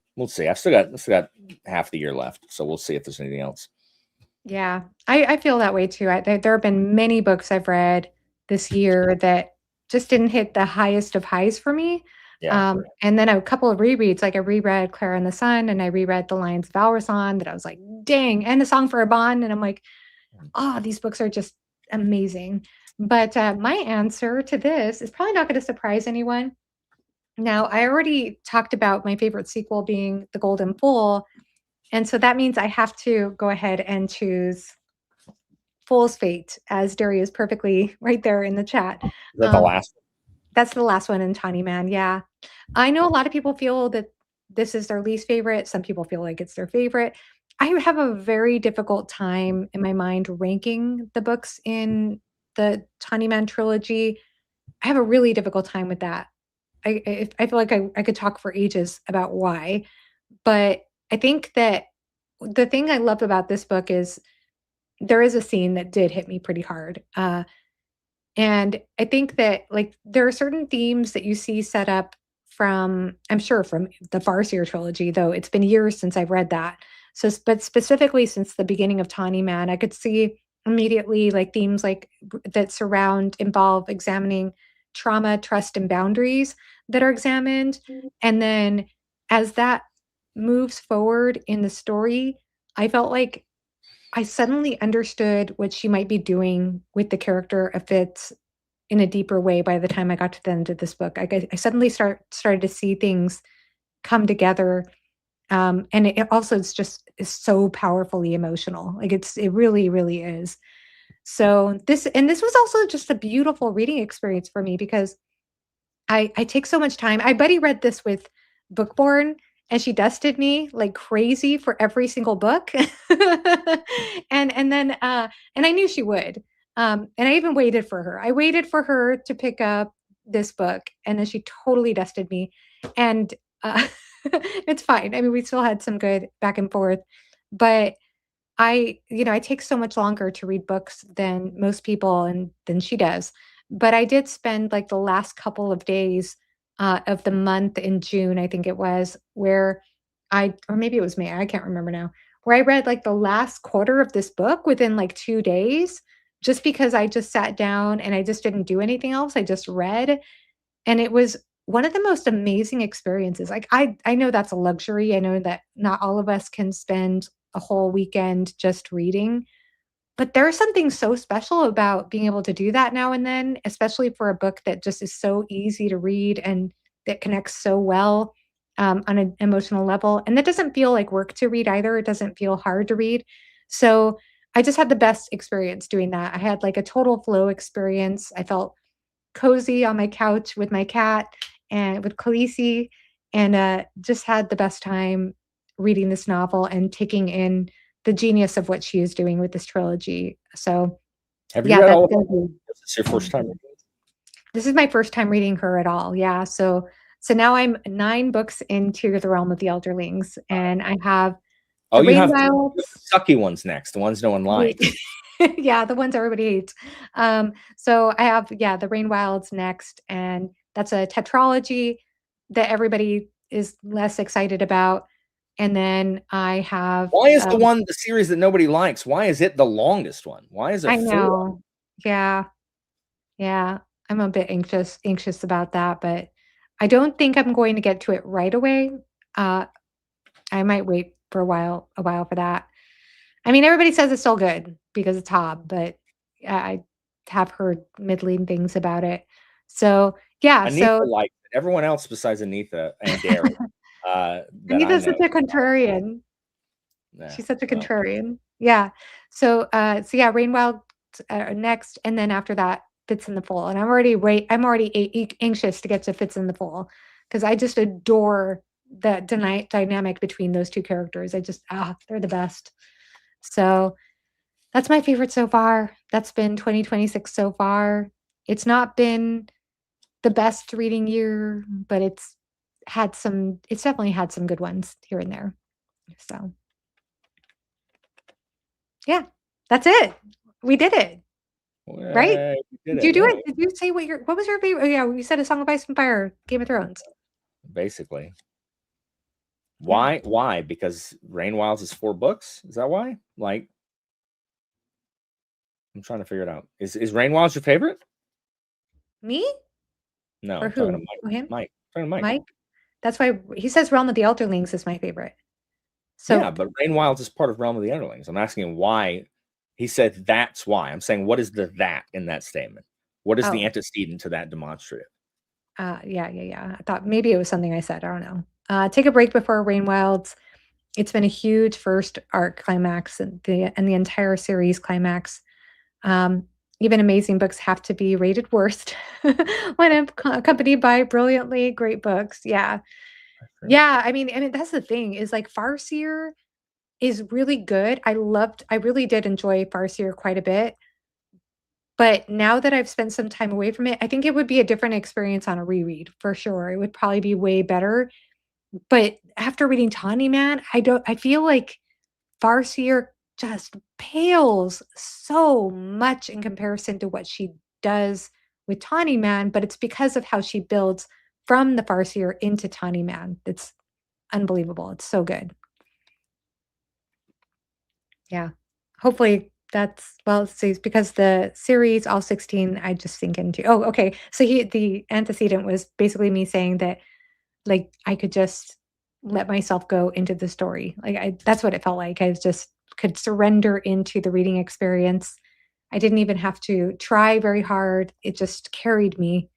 And it was so emotional. It was. And I feel like that's also reflected in my vlog too, because the beginning of the vlog, I think, I don't know, it's not that last vlog. I feel like you could tell it at the second half when it starts to just suddenly take off in me. I'm like, whoa, we're going here. Okay.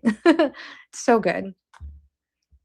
But I'm really curious to hear your thoughts whenever you get to it. I hope you like it, but I'd understand if it's not totally for you either. Assassin's Apprentice? Yeah. Why? Is there not enough plot? You think there's too much character work, not enough plot for me? Exactly. Just It's kidding. No. Y'all heard it here. Derry, you heard it. Joanna says that book No. is too smart for me. That's why. That's what she said. So Well, thank you, Derry. I appreciate it. heard it here first. I'm gonna vlog my reading Assassin's Apprentice and be like, no, too much character. No, words too big. Not enough smashy smash boom boom. That's what it's gonna be. Guys, I've read Long Price Quartet. Like, I'm not gonna sit here and take this slander that I only read. Like, Red Rising is not one of my favorite books ever, and that's nothing but plot. Like, That's I'm not gonna true. take this slander. I'm not That's gonna, a good just point. because I can enjoy myself when things are happening in the book, unlike Joanna and Philip, does not mean that I don't like characters. Time for a trip to Walmart. I don't know why the intelligentsia here hates when things happen in books. Like, they've got to be sitting around being like, oh no, will we be on time for lunch? No. Oh, what does not being on time for? Oh, is anyone really ever on time for lunch? When you think about it, aren't we all at lunch right now? Like, I'm sorry that I want to see them get to the restaurant. Heavens forfend. You really do need to read Mrs. Dalloway. Oh my gosh. Oh my gosh. Oh my gosh. I'm gonna vlog Assassin's Apprentice and say, idiot, dirty Walmart footed pleb reads challenging book. That's what it's gonna be called. That's what it's gonna be called. Dumb. So it's gonna be called. So y'all get ready. Just get ready. I'm excited. I'm excited for it. That'll be a lot of fun. Alan, thank you.